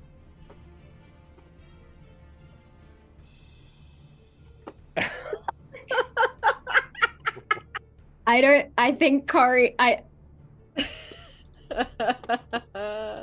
Which Corey guy is doesn't this? Corey can't think. Corey doesn't move. Corey doesn't move closer to Lyndon. Corey does nothing. Corey stands there like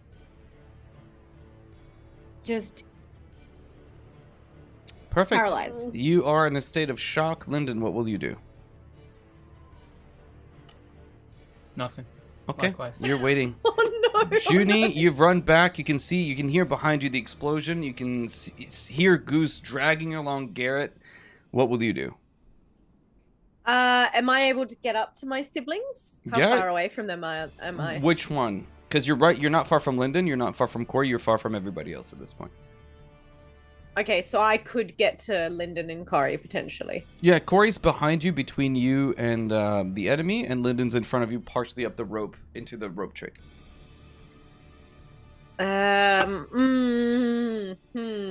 And Ollie's too far away. Ollie and Goose are pretty far away from you. Yeah. Okay. If you I can- guess I'll if you run. Yeah. If you can get old mate Garrett, I can grab Ollie. Yeah.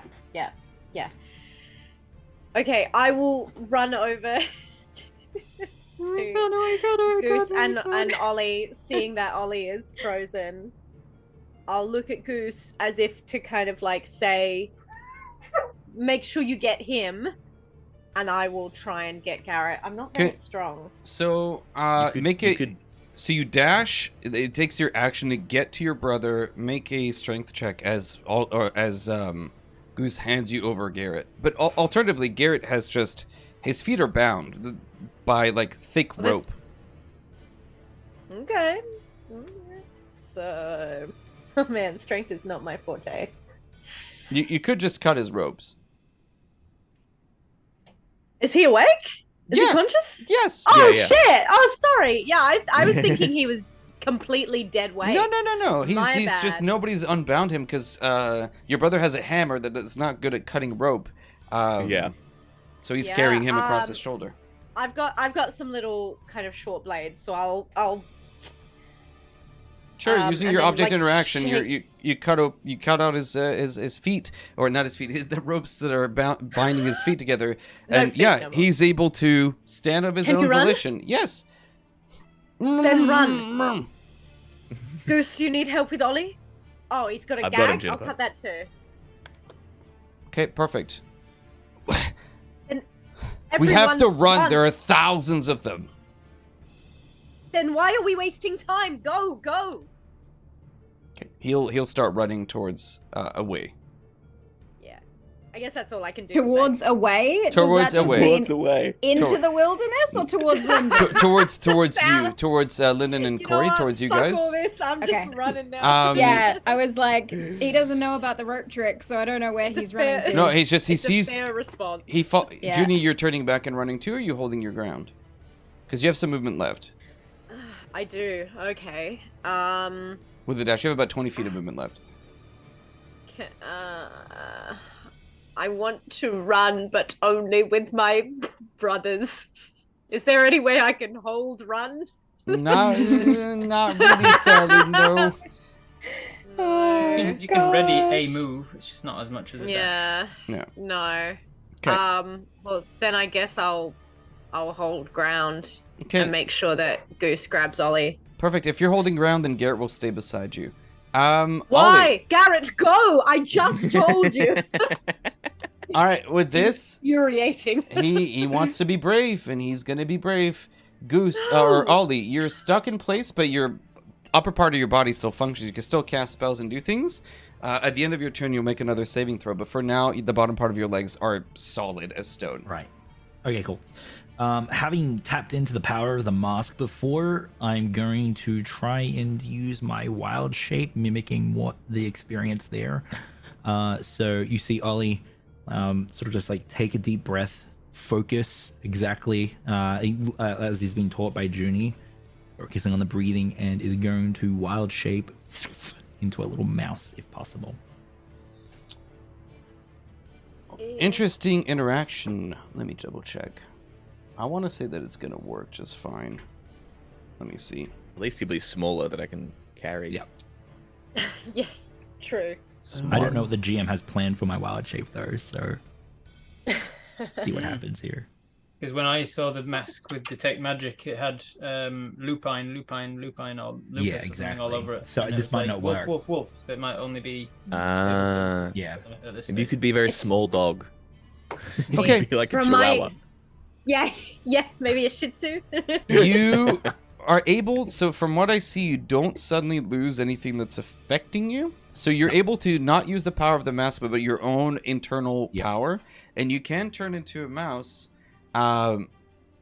Sadly, from what I see, the little mouse legs that appear are also turned to stone. Yeah, No. fine. So I turn into Fine, this we little can mouse. carry. And I've got like Should've the turned into a little- snake, they don't the even mouse have with a legs. wooden mask. It's a snake. That'd be very Should So I turn you- into it? You're, Oh, yeah, it's fine. you're a tiny little mouse. I don't have a mouse little mini. mouse. I have a swarm of mice, so that's what we're going to use. Perfect, that's From you. just for, Yeah. for clarification, Obviously, from Corey's perspective, in the traumatized state that she currently is in, did he just Oh, disappear? Yeah. Yes, he did. You can't see Yeah, your brother cool. who was just turned to stone. And in fact, because I'm cruel, make a perception check because you're seeing things that are not there at the moment, Corey. I'm seeing things that aren't there. Your mind is playing some minor tricks on you. You're like, what happened? He disappeared. Just make a quick perception check for me. Okay. No. Oh no. She's got Ah. the traumatic disorder. That's an 8. You would swear till the end of your days that you see a puff of like gray ash kind of kick up, and you're not sure if your brother just disintegrated into a pile of ash and rubble. But he disappears. He was there a minute ago, and all that's left is a cloud of dust. All right, Ollie, you're a tiny stone that's like, or a tiny mouse that's partially stoned. What do you want to do? With my bonus action, I'm going to use my face step to teleport onto Goose's shoulder. Nice, excellent. You appear. What's the range of your face step? Because Goose has moved away. It's 30 feet. So Goose, you can't quite reach him. Oh, okay. He moved away, but you can teleport much closer to him. I'll do that. All right, Goose, you hear this heavy thud, poof, So and now you we're look. just gonna lose him in the grass. You see this tiny mouse that's partially made of stone that's not too far from you. I'm actually on my back. I'm Oh, just, like, nice. trying to right myself, but I can't. Love it. Yep. Okay. That's Context? Yes. Make another Constitution saving throw at the end of your turn. 10? 10 is not That's enough. the- You. Plus the mouse's constitution. Oh, They're known to be hardy. Yeah. They're known to be hardy animals. You entirely, from bottom of feet to the tip of your little tiny snout, turn into stone. Goose, you see your brother reappear as a tiny man. You saw the whole transformation. You saw everything that happened, and you saw him now. The final bits of him turning into stone. What will you do? This is fine. Goose is like, that was a neat trick, Ollie. That was a good trick. That was a funny trick. You come out of stone once we're safe. Grabs him, puts him in his pocket, and then he's gonna use his action. He's gonna like his ring is like just get us away, just get us away. As he says this, like wind whips around him. As it passes by the ring, it turns into a fog, thick, and carpets the area in front of him, completely covering where we between us and the cliff face. Perfect. 20-foot radius. As Goose then uses the rest of his movement to run towards Lyndon and Corey. All right, perfect. You are slowly making your way. So at this point in time, there are no other threats, active threats nearby. And a lot of you, if you so choose, are able to make it back with Garrett in tow to the rope trick. What do you choose to do? You can hear the commotion coming out of the camp. You can hear the trumpeting. The sudden, appearance of fog does nothing to dissuade the camp that things are not awry, because they have seen the signal, they have heard the shout and the scream. What do you guys choose to do? You're far enough ahead of them for now. You can hear the commotion. They're still some distance away. What will you do? This will last for an hour. I fear they'll be on us in an hour. They might be done by an hour, though. They'll be past us in an hour. Yeah. Can we pull stay up here, the rope? We rest it out. Yeah, yes, it's utterly invisible. Oh, Yeah, okay. Cool. All right, Even if make sure they everyone's were in. looking a bit hard for them. Inside. Okay. Climb into the rope trick. Yeah. So we're just gonna Lifting up we're our just gonna hide out. siblings. I guess so. Burn the ropes up, and we have a short rest. Okay. Did anyone, because Okari's not, Yeah, Goose is gonna did notice anyone that tell Corey's just sitting there like. or like, Is if Corey, grab did Corey Corey not into come? the hole? Corey, Juniper will make Oh. sure she'll be last in. Yeah. She'll make sure, like, even if she has to shove people in, she'll get them in before. I'm she pops in assuming as you herself. ran past me, you probably would have like grabbed my arm and pulled me Pretty much. because I And then would not have go. moved. Yeah. Go. Go. I would have been shouting as well. Corey, run. Corey. Within a couple of moments, it takes some dragging and pulling, but you do eventually all make it up the rope trick. And Garrett is standing there, or sitting in this liminal space, a gash on his head, bleeding. He's young. This guy's like 18, 17. He's really young. As he's talking to you, I just thank you for coming after me. I just went to look for my brother. They wouldn't tell me where he was, and I was really concerned, and I didn't realize. I found some tracks, and I thought they looked strange, so I wanted to follow them. Great, that's all really good, mate. We just put a pin in the recap. 1 second there. Ollie did a neat trick, turned himself into stone. Don't know why, but Did one of the things get him? It was the thing. Yes, one of the things. It got him. exploded on him. It's okay. what? Didn't turn me to I'm gonna stone. How do you know it does that? It seemed to turn some of the hem of your leathers to stone. It has an effect Okay. on All organic right. material. Wait, Corey, Lyndon did. Corey, it's okay. These things are reversible. We'll find him. He just And disintegrated. no, we'll No, find he him. turned These into a things are mouse. reversible. This Oh is my him. god. Is that him? Corey. I'm pretty sure. Okay, good. We're fine. He. This is magic that Mother did. We can reverse this, and then he can reverse the mouse, and we're fine. We're safe. God, I killed him. How do you reverse it? No, I Gives it- you're gives it good, to- Corey. I will work on that. You give it to Lyndon. Make Yeah. a dex check for me, please.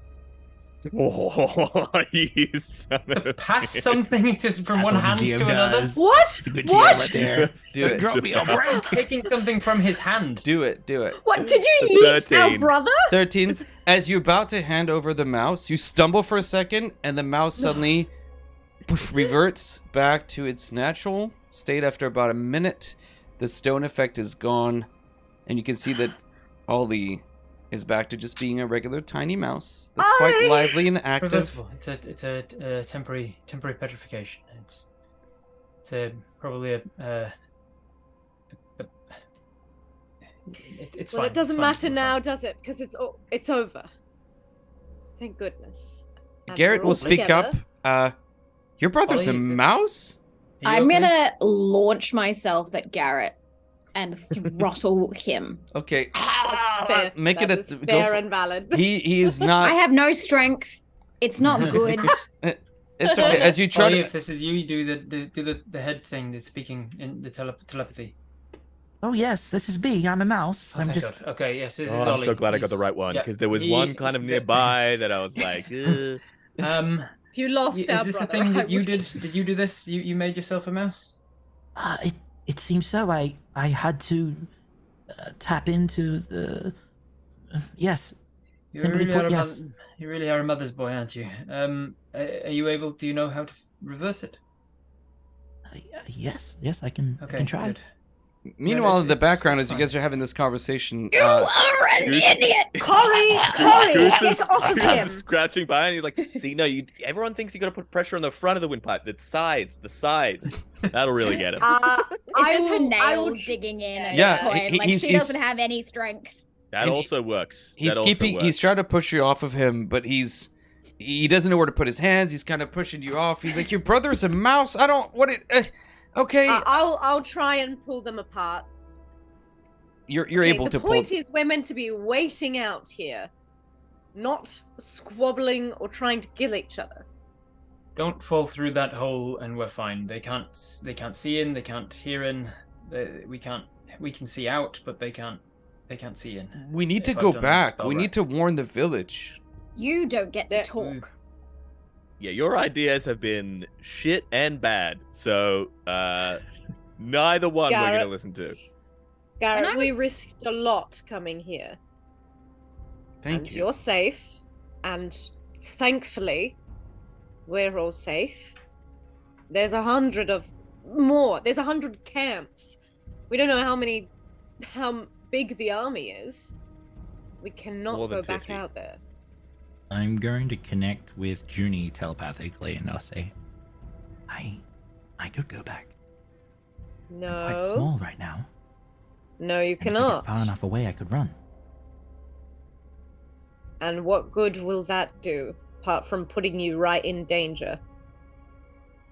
But if I'm quick and quiet, They. it would Oh, I'm not hearing that. Actually, save lives. I'm gonna Junie. interject. We've already saved one. Shouldn't that be enough? You can stay in this form for about an hour and a half, Goose. And you know that. Alright, Goose. Ollie. Can I look? I'm going to be observing Garrett and nothing else. Corey is taking all her anger out on this Daggers. poor boy. Mhm. Can I check for any scars on his neck, please? Yeah, you just had your hands on there. You don't need to roll anything. Yep. There's nothing there. Other than, Good. the gouge marks that you just put in there, there's nothing Yep. else in there. Yeah. Perfect. Good to know. Good to know. Yeah. And Imagine if we thought he was a stolen face because you scratched him up. He's got red marks on his throat. Then Kill him. get him! he has a big gash on his forehead. He is thankful, but he's also looking through the hole constantly, just looking for his brother, essentially looking for what's coming next. He's in the face of the unknown. He's surprisingly brave, but beneath that facade, there's a lot of fear. Did you And say people- that? Sorry. You go, Gary. No, you go. When people offer to help you, Garrett, you don't run off by yourself and cause more problems. We will find your brother.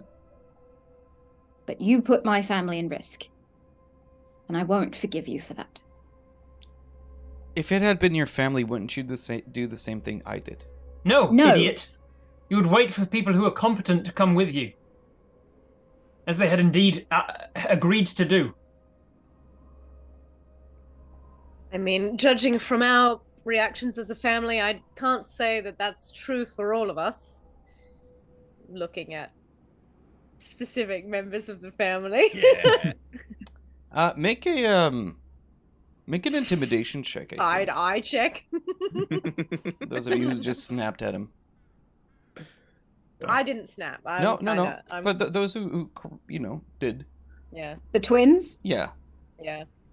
That's a dirty 20. Okay. You watch as Of course it is. Of course it Yeah, is. no, Do you know what? Is it a 19 I for rolled you? well, and I got a 19, and I was like, "That's a good roll." you watch as Garrett, Nah. who's sitting there in the hole, who has lost his brother, who is distraught, is now being yelled at the people who rescued him. He is struggling, and he just... Tears well up to his eyes, unbidden, unwanted at this moment, and he is just frustrated and angry at the whole situation, but nods his head in understanding of what you're saying, but just doesn't trust himself to speak, because he is just really, really upset with himself, upset with the situation, upset with you, but more importantly, just angry at the whole thing, and he's powerless to do anything about it. In this moment, Start... I'd like to connect with him and just like subtly or quietly say, I would do the same thing. For every one of my siblings. It provides him a little bit of comfort. The moment I see him crying, I back off and I move as far away from the family in this very small space and just sit, unsure what I have done and what I have said. Corey is just in hyperdrive. I think Well, surely this... Go ahead. Surely there's something more productive than we can do here. We've just seen battle. We've seen the horrible things we've had to do just to rescue you, Garrett. Naturally, all of us are feeling a lot of emotions right now. Maybe we all need a bit of time to just cool off. I smoke in here, or is it not? What's Ventilated. the aerated Nothing can- situation Nothing on your can little demi-plane? leave, so I don't. Let me check, and I go back to the study in the spell. I'm not sure how. I think it just comes with it. Spell only lasts for about an hour, so I imagine that there's just enough air in like a here for us to chimney. breathe for that time. So it doesn't need. I would have to check. I can work on trying to put a chimney in here if you'd really need to smoke, but I'd rather you just An don't extra dimensional chimney. It's like that scene from The Matrix. He goes, "Is this air you think you're breathing now?" And so, Garrett has taken to staring out the hole, which he was doing, and he sees about a minute or two in, as you guys are talking, that there is movement outside. He can see through, and he grabs who's the closest person to him? Presumably be maybe Ollie, the mouse, maybe Goose. He'll reach for Ollie, and he will pick you up in his hand, and he'll point outside. And you can see shapes are moving in the shadows. There are members of the army who have come up and are investigating the area. There's the body of the soldier, the innocent guy, the superhero that was going to save the day that you guys killed. His body, the convulsing guy, has grown still, and they're looking around. Now, it is raining, and it is muddy, and it is quite difficult to track anything here, but I'm still going to try. Goose is going to take a position right by the hole. If anyone puts their hand in it, he's going to essentially be holding an action to grab the hand and pull them into here. Just lop it off. What's your spell save DC, Lyndon? My spell save DC is a 13. Okay.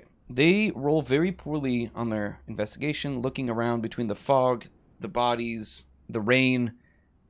They do not spot the little hole that sits there. They don't see. You pulled the rope up, I think you said. Yep. So with this, as they look around with a 5, they do not spot your magic. They see the tracks that are all muddled. They see blood. And after a few moments, you see this woman who seems to be leading the pack of this group of about 10 to 12. A human woman wearing black and red scale armor, a severe face. You can see a scar that goes over her eye, and she, on her back, has this enormous red banner that sort of floats behind her. All right, clean up this mess. The voice of Takesis has sent me an order. I'll be making my way to the village with a proposition. Clean this up. It doesn't matter. It doesn't matter. None can stop us. And you hear the voices nearby sort of grunting agreement before picking up the body and beginning to make their way back to camp. Before that, I'm getting person that was as good a look. speaking- Sorry, Ollie. Yeah. Sorry, we all went at once there. That's okay. All I was saying is I'm going to get as good a look as I can at this woman so that I can disguise self into her later if needed. Yeah. Perfect. And I'd also like to shift out of my mouse form, Mm-hmm. maintain eye contact, and cast Detect Thoughts. All right. FYI, FYI, attacks and spells cannot cross through the entrance into or out of this extra dimensional Okay, then. space. Is that it? Then I guess with I the just spell, trained you're it not casting it on Lyndon hasn't someone. told you. Cast it, but it doesn't work. True. But you're- he hasn't but cast hang it on, on with somebody, he Detect cast it on Thoughts- himself. You're casting it on yourself, right? No, it's you But focus they- your mind on any one creature you can see within 30 feet of you. Yeah, so he Um, casts it on himself, and then he can use it outside, but the Right. people have to be within a range of 30 feet, and we're not in range of 30 feet because it's an extra dimensional space. We're not on the same plane of existence. Right. Do you want to... I'll let you do it if you want to try to pop your head out, and there's a chance you get seen. Oh my god. Ollie would. No. Ollie goes to. Goose is gonna Yeah, Ollie slap goes him to in the is gonna slap him in the side of the head. Gonna Gonna flick him in the ear before you can. You need to hear that order. You're gonna hear my fucking finger, and he flicks him again in the ear. Talking about He said something about some sort of order. I just popped Yeah, my head out yes. for a moment. The I'll be order able is to pick go up to what the it village. is. We heard what the order was. You said we're going to go to the village. And What are you make gonna an learn? offer. What do you What's in mean? the village? Ollie, do you want to Vogler. pop... Village. So are you popping your head? Oh my god. Why? I'm about to be held down. Wait. Ollie, I Don't swear to do God, if you it. try and put your head through there, I'm gonna bare ass fart in your pillow every day for the next month. Well, no. The whole... it's not Ollie going to has- fit on the pillow. This whole cake on your pillow. And then I would end up sucking your whole ass while sleeping past. Exactly. Oh my. That's how you get pink God. eye. Wait. Don't ask me how I know. Wait. If we can learn anything about this, Anything. they said they're going with an offer. If we could get out in front of them, let the town know, apart from just a complete evacuation. I only need a few moments. Ollie, I thought you died about 20 minutes ago. And if you stick your head out of that hole, I will kill you myself. No, we can't have that, can we? But you are right that we could get ahead of this. We just need to wait for them to leave and not do anything irrationally. I don't necessarily agree with that, but in general principle, sure. And we just wait for them to pass and then follow or try and get ahead of them. And deal with it then. And not stick our head out and reveal ourselves to 20 or so guards. You see Garrett is gripping his blade very tightly, and he's waiting on Ollie's command to just jump out. Please, everyone. Garrett's like, if you go, I go. Like, he actually verbalizes it. Looks to you, Ollie. If you want to go, let's go. You can't throw your life away for your brother. I can It's take not going them. to get. I could take them. We had to rescue you, Garrett. I was know surprised. it's- They caught me off guard. I'm telling you. It's just 12 of them. Like, Godswin would do it for me. Based on what I know about Godswin, I doubt that. The point is, I know that. Look, tensions are high, people. We've all got family on the line. But we have to be able to do this together. So, I think Corey's right. We should wait. We might still be able to get close enough for you to read their mind, Ollie. What? We're following behind them, perhaps. Or if we're not fast enough. But regardless, we need to get back to the town with Garrett in tow. A few minutes go by eventually, and if you let them, they will pick up the body and begin to clear out the space, leaving you alone. It takes the better part of, let's say, total of them clearing and checking out the whole area. maybe 30 minutes. So you have about 20-ish minutes or so left in your little pocket dimension. How long did it take us to get from Vogler to this spot? An hour and a half. Okay. Was the impression that we got that the woman was going to Vogler? Yes, 100%. Yeah. She Okay. is. She said that she received Alone? a command, and she will be making her way to Vogler. She was talking, but you guys, as she moved away, nobody followed. You don't hear the follow-up conversation as she's making her way out, but you heard that part of her having received an order to make her way to town. Okay. Alrighty-roo. Two quick questions about just how things are run in your games. How long are short rests? Usually it's an hour, right? No, sweet. So we should, if we stay in this the whole duration, we should be able to get a short rest. Yep. And the second thing is, when I've cast a spell that has a particular duration, do I get any kind of indication when it's about to run out or not? Yes. So the way that in your mind you can feel sort of the mental drain, like you're kind Oh, of crap, here it comes. yeah, sort of that pressure that builds, and at some point you know the spell's about to pop. It's we've only got a few seconds. Okay. It's Well, coming. if we No, wait- no. It's coming. Wait another- The end of this spell's coming. If we wait another 20 minutes, though, to get a short rest in, they're going to be well ahead of us, and we may not be able to catch them. This is my thought too. We need to go back to the town. I agree. Come on, people.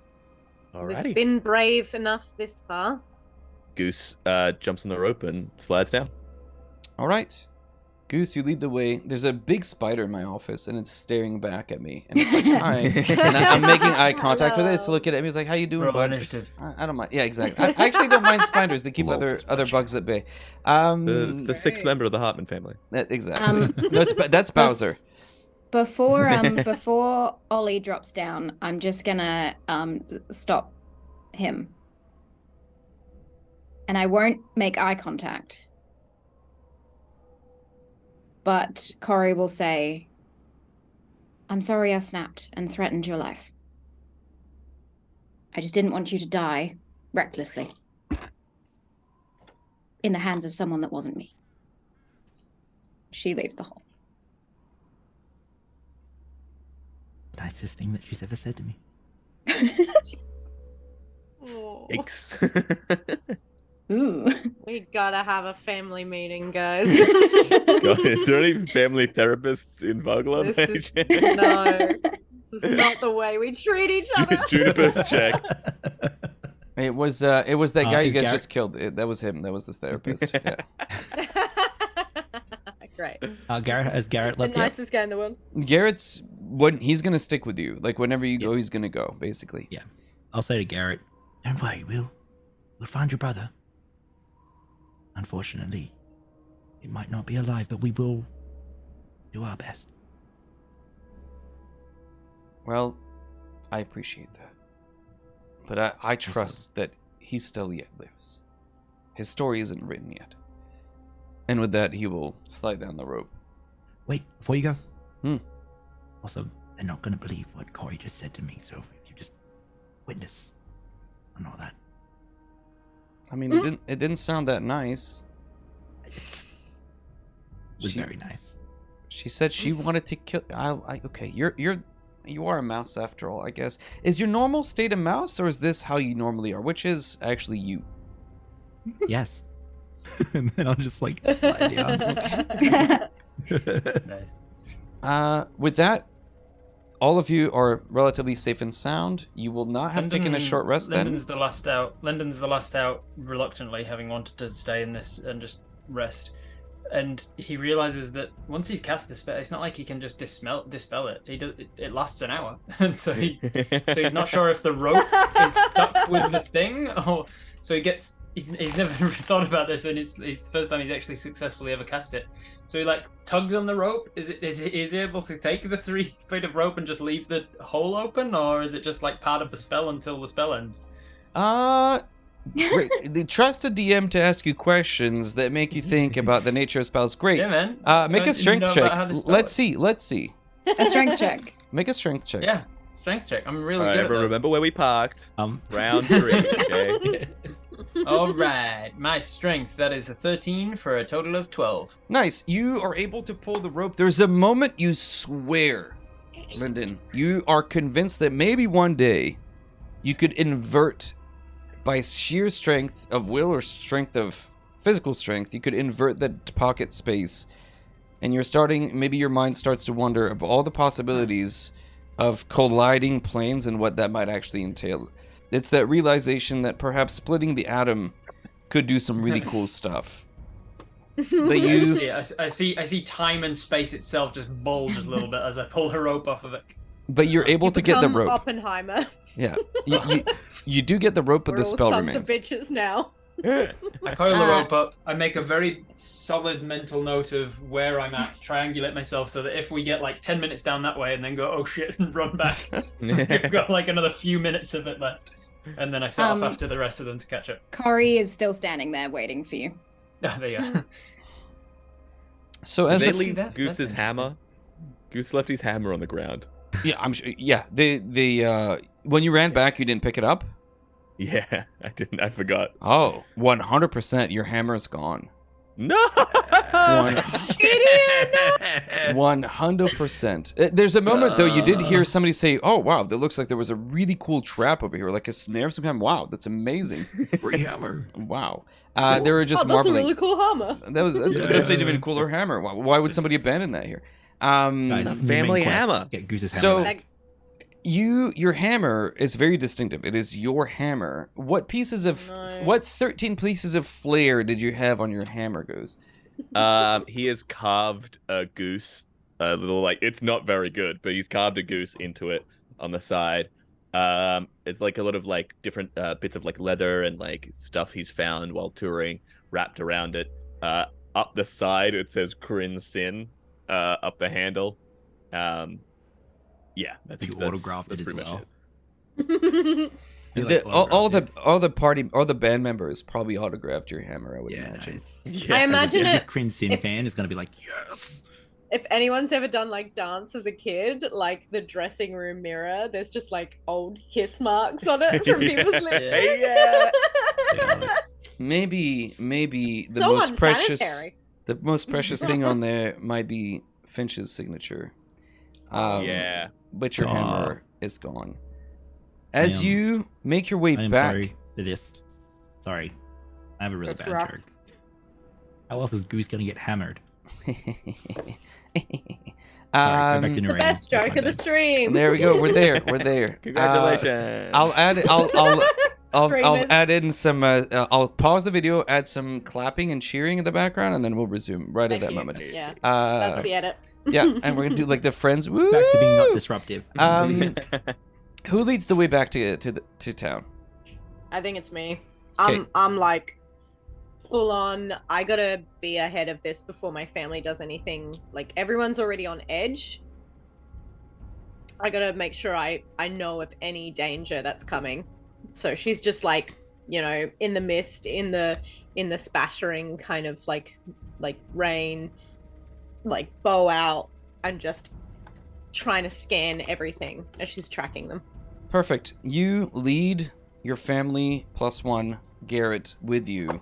And along the way back, since you're leading, you can easily see Cudgel, Iron Smile, the dwarf, who has returned from her mercenary camp.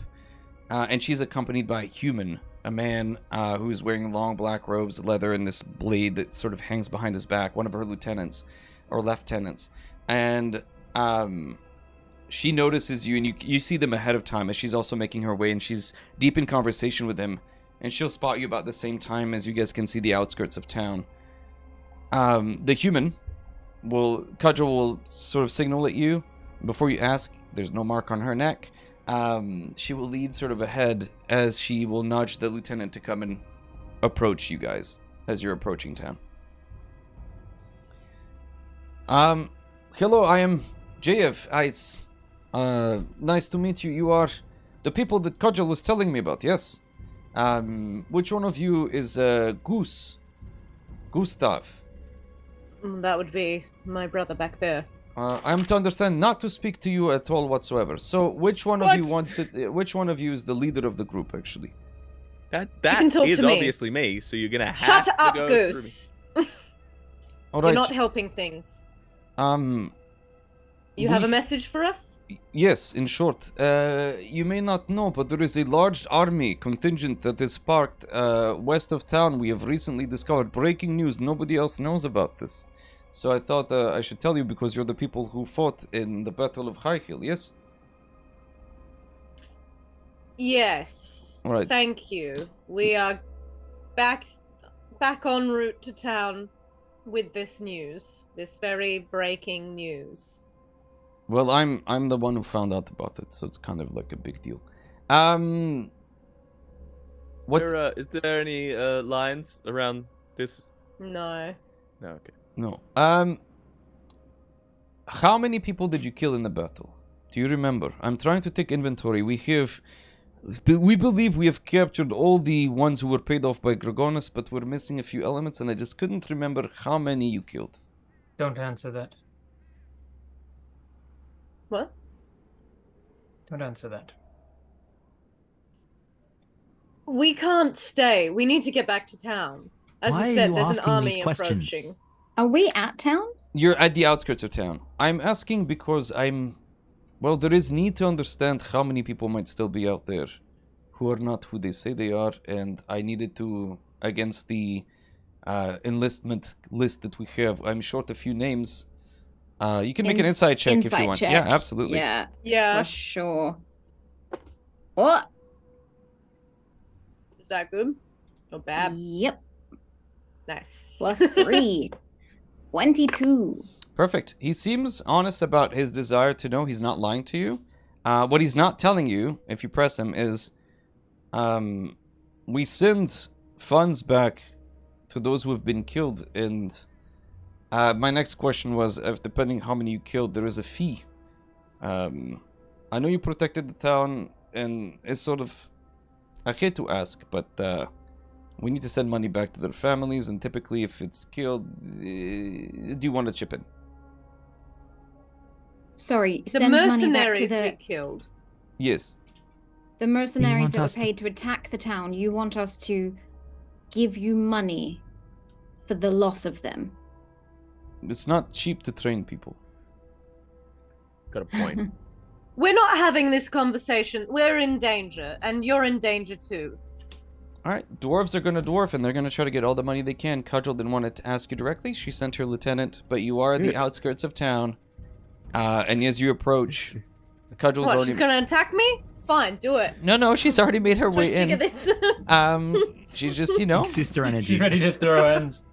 Juniper is done. So done. JF I will need sort to of... pick up this dwarf and literally like shove her, like throw her out the way to get back to town. I will. With this, JF will let you sort of head off. He's like, I knew I shouldn't have Oh, asked. right. This is so awkward and stupid. Anyway. And he will let you guys sort of make your way into town and watch from the outside. I'm going As I'm to kind of like just- forging forward, I might just like back to everyone. Try not to think about that. Okay? It wasn't right for them to ask Maybe they what should have just taken. we did during the fight. Maybe We they don't should have need just to dwell taken on from the. Oh, sorry. I'm sorry, Junie. I keep trying to talk over you. I'm just going to. No, it's my Quiet. fault, you go. No. No, it's don't be fine. quiet. No, No. No, fine, Junie. Let's just move on. All right, look, let's how about we just head in. We're okay. all high strung. Right, gang? Garrett's Oh, like sort well, of marched in. Like he's just... I keep going. agree, and also, let's not answer any more questions from others. That is a tall Especially- order. I do like talking about myself, though, so probably will take the opportunity to do so. Do you mean without checking Sure. their necks? I think so, but also checking in with each other. I don't Hmm. trust anyone outside of this family. As you Alright, guys are... Garrett. You can hear the Good to conversation hear even that at you this trust distance. inside of this family. You can hear shouting coming from inside the village near where the tavern is. There is a loud conversation, even where you are. You can hear the voice of Becklin. You can hear the voice of the mayor, Raven. You can hear the voice of You recognize Goose, but the others maybe don't quite know. And Juniper, you would recognize. This is Cassandra's father, Lord Baccharis Gerber, who is in the middle of talking. They're having some sort of council meeting in the tavern about what the town should do while you guys were away, and it has gotten to the point of shouting at each other, and even at this distance you can hear the argument. What are they seeming to be arguing over? Like what to do in... They've heard about the army, I assume. At this point, they're just arguing about what to do next, and the conversation is, Becklin is saying, "Listen, we should consider leaving. We should consider evacuating the people out of here. We don't know what's out there. We can make our way for the bigger city. This is our opportunity. We could just get on the river and Lord, you can hear the basically the really rich guy who's saying." No, we're safe within the confines of these walls. We just give them whatever they want if they're coming. We have coin. No, you're not safe. Jesus Christ. Of course, the person with the most material fucking interest in the town wants to keep down. You know what's not going to save you? After the hundreds of horrifying dragon creatures we saw beyond the walls. You know what's not going to save you? The piles and piles of gold you've hoarded. It's not going to save you. It's not going to give you any more breath, and it's not going to give your children any more lease on life. You are going to die. You are going to be slaughtered if you stay here. My plan is to hightail it out of here. If you want to live, you should do the same thing. You watch as... Peace out. As you're, I guess, entering the tavern to sort of declare your shouting back at him? Yeah. Okay, what are the rest of you doing? As you watch Goose sort of march up and sort of, you can hear him exclaim and make that exchange, and what are the rest of you doing? I woke up. Yeah, I'll back up my bro. I don't. It's fair. Corey and Lyndon are decision. not going anywhere near Cassandra's father. Thank you very much. Also fair. So what, I think Lyndon and Corey, what are you doing? Yeah. Up to you, Rob, but I think I'm just going to stay outside of the tavern. Outside. Yeah, Yeah, stay okay. outside within earshot. Eavesdropping, Yeah. essentially. Eavesdropping range down the, like, if like, ducked underneath one of the windows or something, if necessary. I'm going to code word to you, just double tap the chin to disguise one of us. And we will be in the tavern. Okay. So you got two scenes, I think. So, with the entrance into the tavern, Goose, you step in. Cudgel's already in the middle as you shout out, make your declamation. Cudgel will nod. Right, I can back what he's saying. We've discovered first that there is a large group, an army that's camped out, maybe an hour out of town. That's not good. And she just makes the report saying that her mercenaries are ready to fight, if so commanded to do so. She feels really responsible for what happened at High Hill, and regardless of what they choose to do, she will put her people in the way to help. Either to evacuate the village, protect the village, she just needs an order on what to do next. Lord Baccharis, on your declamation, saying that, making your statement, you see Cassandra, who is also in the room. Father, I think the elf lover is quite... I'm gonna kill you. Are you talking about my brother? I think he's right. I think that perhaps it is better for the villagers if we... And as soon as she says that you're right, you watch her father calmly walks up to her and in full view of everyone backhands her. Oh. You will never disagree with me, child. You will hold your tongue when I'm speaking, and you will never reference me. Piece of shit. And you watch as she looks down and away as you interrupt, and she says, "Yes, my lord." And she will just take a step back, and she will shoot you the most venomous hatred look before she stands there with a red mark on her face, admonished in public, grinding her teeth in frustration, anger, and not a little bit of hate. If we stay within these walls, we are surrounded on all sides by walls that I have funded to protect the city, and that will provide more cover than traipsing around. We don't know how far they extend, who they are. Maybe they'll be reasonable. Maybe we can simply say, here's some money. Go on with the rest of your lives and good luck. Were they reasonable when they infiltrated this town, already killing how many of you? Did your walls protect you then? Oh, don't worry. If you want to backhand me, I'll make it easy for you. And Juniper will, walk closer. You are a fool if you think these walls can defend you. We saw that army, and we brought back Garrett. No thanks to any of you. Hello. You all need to run. Oh Leave no, but the everything mercenaries, behind. the mercenaries will save us, won't they? Filled to the brim with loyal soldiers.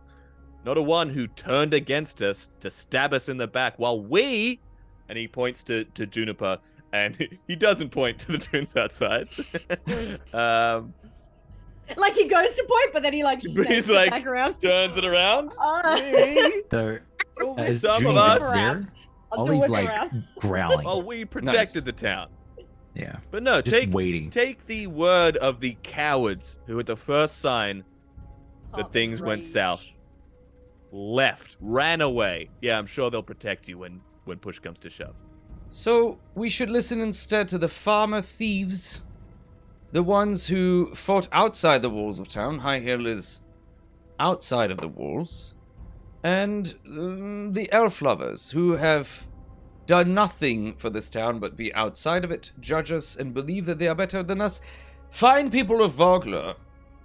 This is the pretense, the pretentiousness, and the lowliness that we all so adore of the elves. They think they know better than us. They are longer lived than us, and therefore wiser than us. Run at your own peril. I have my guards, I have my money, and those of you who choose to stay within the confines of town, I vow you will be protected. Better than being out there, running into God knows what. Calaman is not so close, and I firmly believe you will not make it. Lee is going to read the room and look around to the various faces and will say, "You saw what I can do. Me and my siblings are here to help and save you. Oh, no. If you want to stay here and have this predator take from you everything, then that is your choice. But if you wish to walk with us, then you will be saved. We will try our best to help, as we already have done. Know this. I already said to my sister earlier that I believed that we should have left you all. But we decided to stay and help. What, you were gonna abandon us? The wonderful, I was afraid.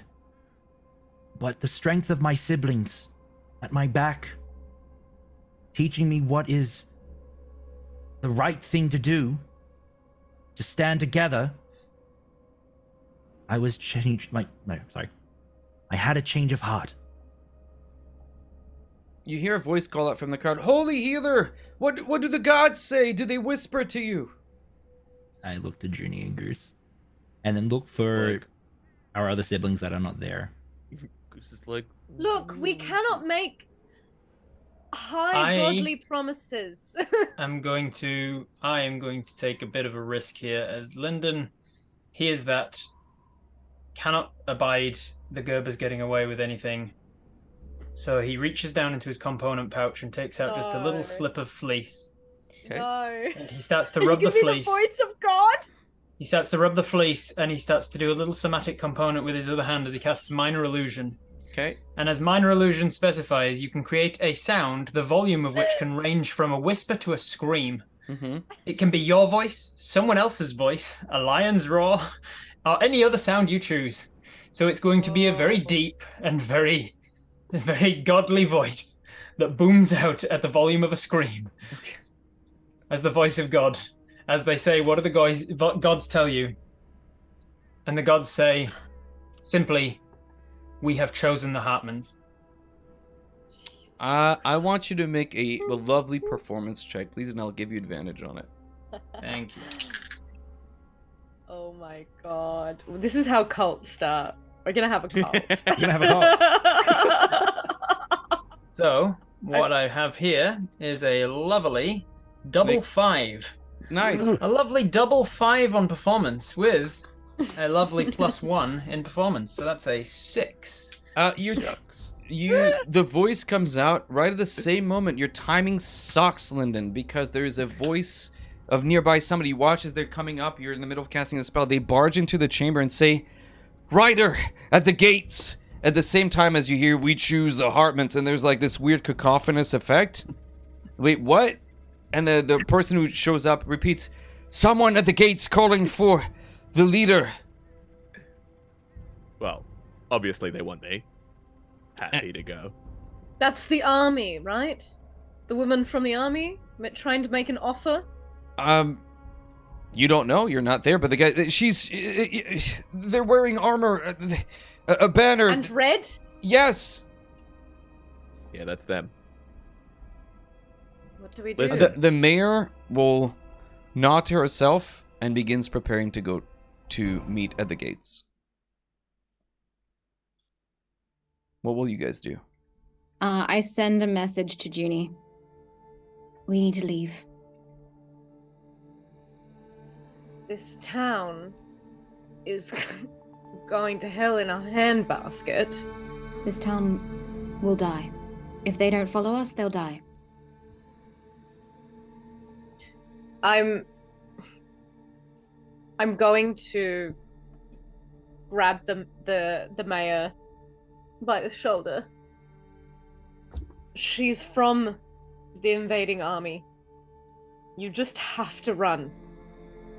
If you can buy time pretending to listen to her offer while the rest of the town evacuates, then I'd say that's your best bet. She looks to you. I'd rather know what we're up against. I will go. Does one of you want to come with me? I feel better with one of you backing me, just in case it turns to violence. Becklin immediately stands up and will come with her as well. Yeah, Goose will go. Okay. What? To just Goose. like they're at the outskirts of the village. We're not going to Right. go. They're at the No. gate, and there's a woman astride a horse. She is wearing black and red armor. She has an enormous shield with a sigil of Takesis on it. She has a large banner that is drenched in blood, and it is heavily weighed down. She has the same scar that runs across her eyes. It is the same woman that you saw outside of your hole. Goose, And- with all due respect, you've never been good at holding your tongue. Do you think you can handle negotiations? I think I'm the perfect person to have with this negotiation. Sadly, you might be right. The Just people be careful. who called out for a healer, by the way, Ollie, are again mobbing you.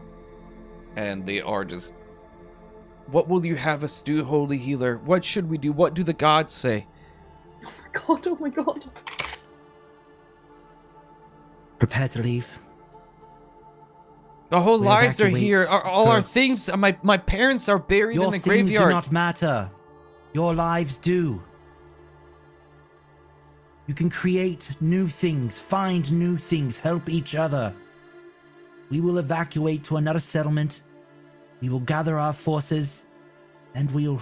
He says with a wavering voice. It's like he's trying to be very... he's the kid. Yeah. We'll gather our strength. Make a persuasion roll. Can I back him up? Yeah, you can for sure. Back up You my can either bro. give him advantage or you can roll your own. I think I'll just give you advantage. Okay. Because whatever you say, Juniper will just agree with in terms of action. It's less so like a rallying cry and more like, we need to gather the infirm and those who aren't quick enough to run. They need to be evacuated first. And like plan. -1. Is it a 1? What? Got a -1. Okay. It's an 11. Okay. Some of the people nearby, the older folk, sort of shake their heads. They're not willing to go. But some of the young families, the young people are like, he's right. Let's just thank you. And they begin to make their way. Let's start collecting our things. I'll catch up. Let's grab some clothes. Forget the clothes. Just get the important things. And some groups begin to leave and start going back home to start preparing. Okay.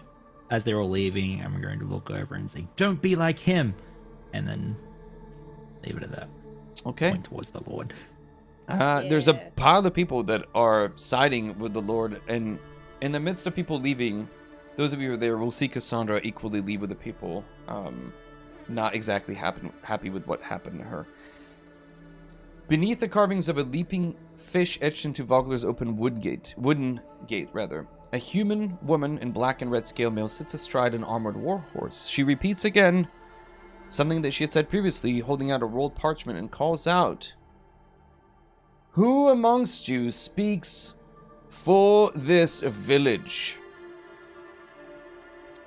The mayor will step up and will grab the parchment from her. The woman, still on her horse, looks down imperiously at the mayor and waits for her to read the message. Is this actually a human? Make a perception check. 13? Yeah, absolutely. Like under the jaw? Yeah, no marks anywhere of anything. Just a big, she's very muscular, quite tall. You saw her walking around. She brooks no nonsense. You wonder if a smile has ever broken on that face.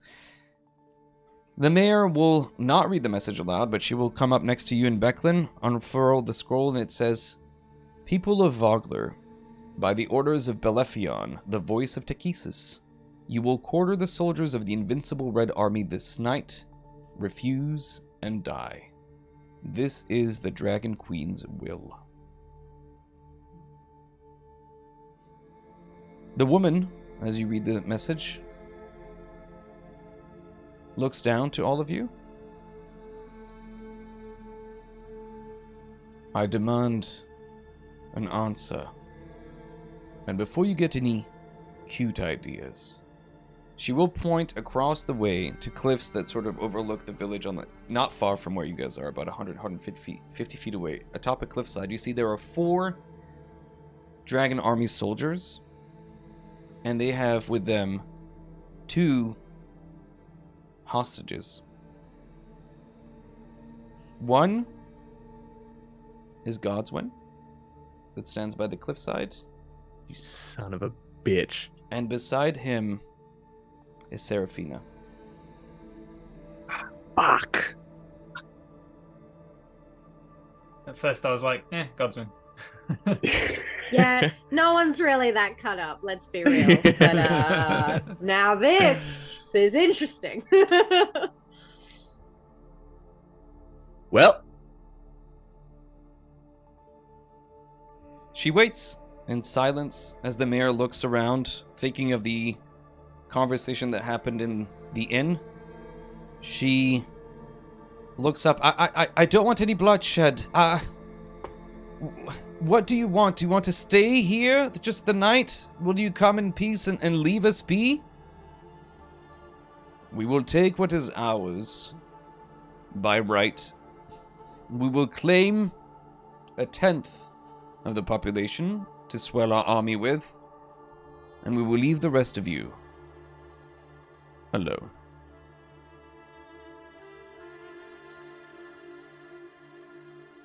The mayor looks around. That doesn't sound that bad. Maybe Lord Baccharis was right. I don't... She looks to you, Goose, and she looks to Becklin. What would you Goose count? is just like this, just this like, Yeah. high-pitched noise in his head. What would you counsel me? Becklin, we have the mercenaries. We could always say yes and then just give enough time for people to leave. I don't know. Ask for more information, maybe? Goose, do you have anything to offer before the mayor goes back to the messenger? We fuck. Oh, A lot. I am going to cast message to Goose. Sure, go for it. Yeah. Say yes. Get your friend. And we'll go.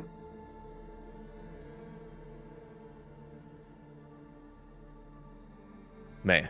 What's the mayor's name? Raven. Raven. Raven. That's so Raven. Look. The Lord Gerber spoke about us earlier. He's a piece of shit, but he was right. I'm a piece of shit. I'm a thief. I came from nothing. I'll probably end up dying with nothing. But I know at least when a fight is not going my way. This isn't going to go your way.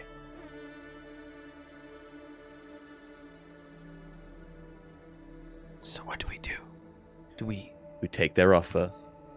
We get as many people as we can out of this city.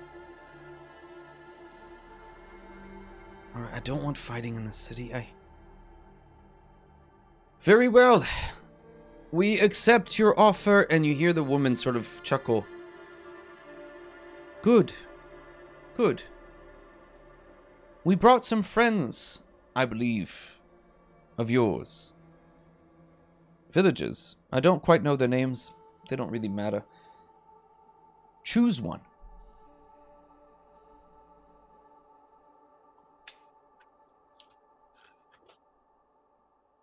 The mayor, Becklin's like, she's like, choose Godwin. Choose, I don't know who she is, just choose Godwin. We choose her. Oh, it seems that you disagree on which one to choose. I tell you what. How close are the people holding Finch? They're about 150 feet away from you, up a cliff. Okay. Alrighty. And they're just a little bit out of the way. Yeah, this is a social role, I'm afraid. She will tell you, oh, it seems you can't agree on which one to keep and which one to give away. I tell you what. She dismounts from the horse and pulls a large two-headed spear that's behind her. Either side of it ends in a curved blade. She points to you, Goose, because you're the younger one. If you can land a hit on me, I'll let you pick. I hit her. Before she can finish their sentence, I hit her. Nice. Okay, make an attack roll. You're unarmed, Was she right? expecting it? Yeah, okay, make an attack roll. You got this, Goose. You got this, Goose. You got this, Goose. Does Goose not have proficiency in Sucker Punch? He has directional ruckus, but not sucker punch. Unfortunately, you left that one. Unfortunate. Yeah, you didn't add that to your sheet, my man. Oh, I know this tension. I'm so sorry. That is an 18 total. 18 does not hit. That's a spicy icy. As you go to punch her, she grabs your hand, just mid-punch. Do you want to play? Let's dance. And we'll end it right here as Goose faces off with our mounted messenger of Takesis, who will fight you for the chance for you to choose which between Godwin and Finch you will reclaim and which will perhaps... Who knows? Who knows what will happen to the other one? Garrett is watching this from a distance. And Becklin is there, and this is a very interesting situation you find yourselves in. Cool. So rude. So rude. Before we end it for you guys through this scene, Lyndon and Corey, you sent a message. Lyndon, are you doing anything else before we end it for today completely? Just something that wasn't explicitly stated, but I kind of acted it out, was when everybody else went into the pub, I cast Disguise Self on myself, and I look like a version of Goose, like a humanoid, a more human-looking brother of ours, nondescript brother, and very burly and stocky kind of a fella. Perfect. Awesome. That's As we end it here, this is not an evil cliffhanger, chat. You're wrong. It's a perfect cliffhanger. It's excellent. I am very happy with it, and therefore everybody's happy with it because I'm the main character. I'm channeling my inner Kevin here. I love it. I think it's great. Perfect. I'm happy that it worked out. Look, and there they are, by the way. Just in case you guys were down there. There they are. Hey! There's Godwin and there's Seraphina. Oh, Sag. Oh, man. Oh no. So let's go around the happy table, I'm sure, and we'll do our little final. Oh, we have to do the giveaway. We'll do the shout outs and then we'll do, let's do our where can we find us, and then we'll do the giveaway for the Tailsparker, the winner of the week. Let's start with the saddest boy at the table. Goose, tell us a little bit about yourself. Oh no. I am Zach Speaks Giant on all the things. You can type it into Google. You can find my YouTube channel where I share silly D&D stories and my own silly thoughts sometimes as well. I stream roughly once to twice a week. I have 2 D&D actual play podcasts going. One is a podcast where I pretty much just stole the plot of The Mummy, and the other is a campaign where the heroes are post officers. Check that out while I, for the next week before we play again, thoroughly scour my character sheet to see anything I can glean. You just gotta hit her one time. That's the before she knocks you the hell out. It'll be fine. Fine. You got it. Let's go around the table. Ellen, Juniper. Oh, that's me. Sorry. That's you. I am Ellen, or if you follow me on Twitter, I'm EllenKGraham1. Check me out there. I'm also on Sirenscape every Friday morning for Cyberpunk Red. It's super duper fun. 11 seasons and counting. I literally tore out my own heart last session. Very, very fun. And I say my own heart, I mean my clone's heart, but it's essentially my heart. Still pretty metal. I gave it to my girlfriend. It's awesome. Happy Some Indiana Jones vibes. Kalima. Truly our cutest date night that we've ever had in Night City. You can also find me mainly at Roll to Cast. That's ROLE, Variety TTRPG podcast. Check us out. We're really awesome. We're currently doing Starfinder, but each season is a different game system. So there's something for everyone. And we have one show remaining for the Adelaide Fringe. Can I come and watch it? No, you can't. Why not? Rude. Ask that. Oh, You man. should come earlier. Next time I No, come to outside of- Australia, yeah. Yeah, no worries. You can crash on my couch. But while the final show is sold out, which is very sad, we have filmed and recorded our live shows, which hopefully we will be releasing fully edited up to our Patreon. So little incentive to get back there with all the cool people. And yeah, I'm just stressed because my family's stressed. It's and a good time. I take all of that on as Juniper. I'm glad I can send you guys to bed with like stressing out. This is perfect. I love it. Great. You're welcome. Where's my melatonin? Corey, AJ. Chug a few now. Hello, I am AJ Winters from Winter's Tales. I am a dungeon master and world builder. You can find me on Winter's Tales here on Twitch in like 5 to 10 minutes time as we world build tonight. But you can also find us live playing D&D live in this studio on Tuesday nights and doing some other really cool things in the next month or two. We've got a lot coming out. Oh, and we sell dice now on our store, which is pretty cool. That's awesome. They are the character dice from the Chronicles of Aelwyn, so you can actually get a matching character dice to the players. Awesome. Yeah.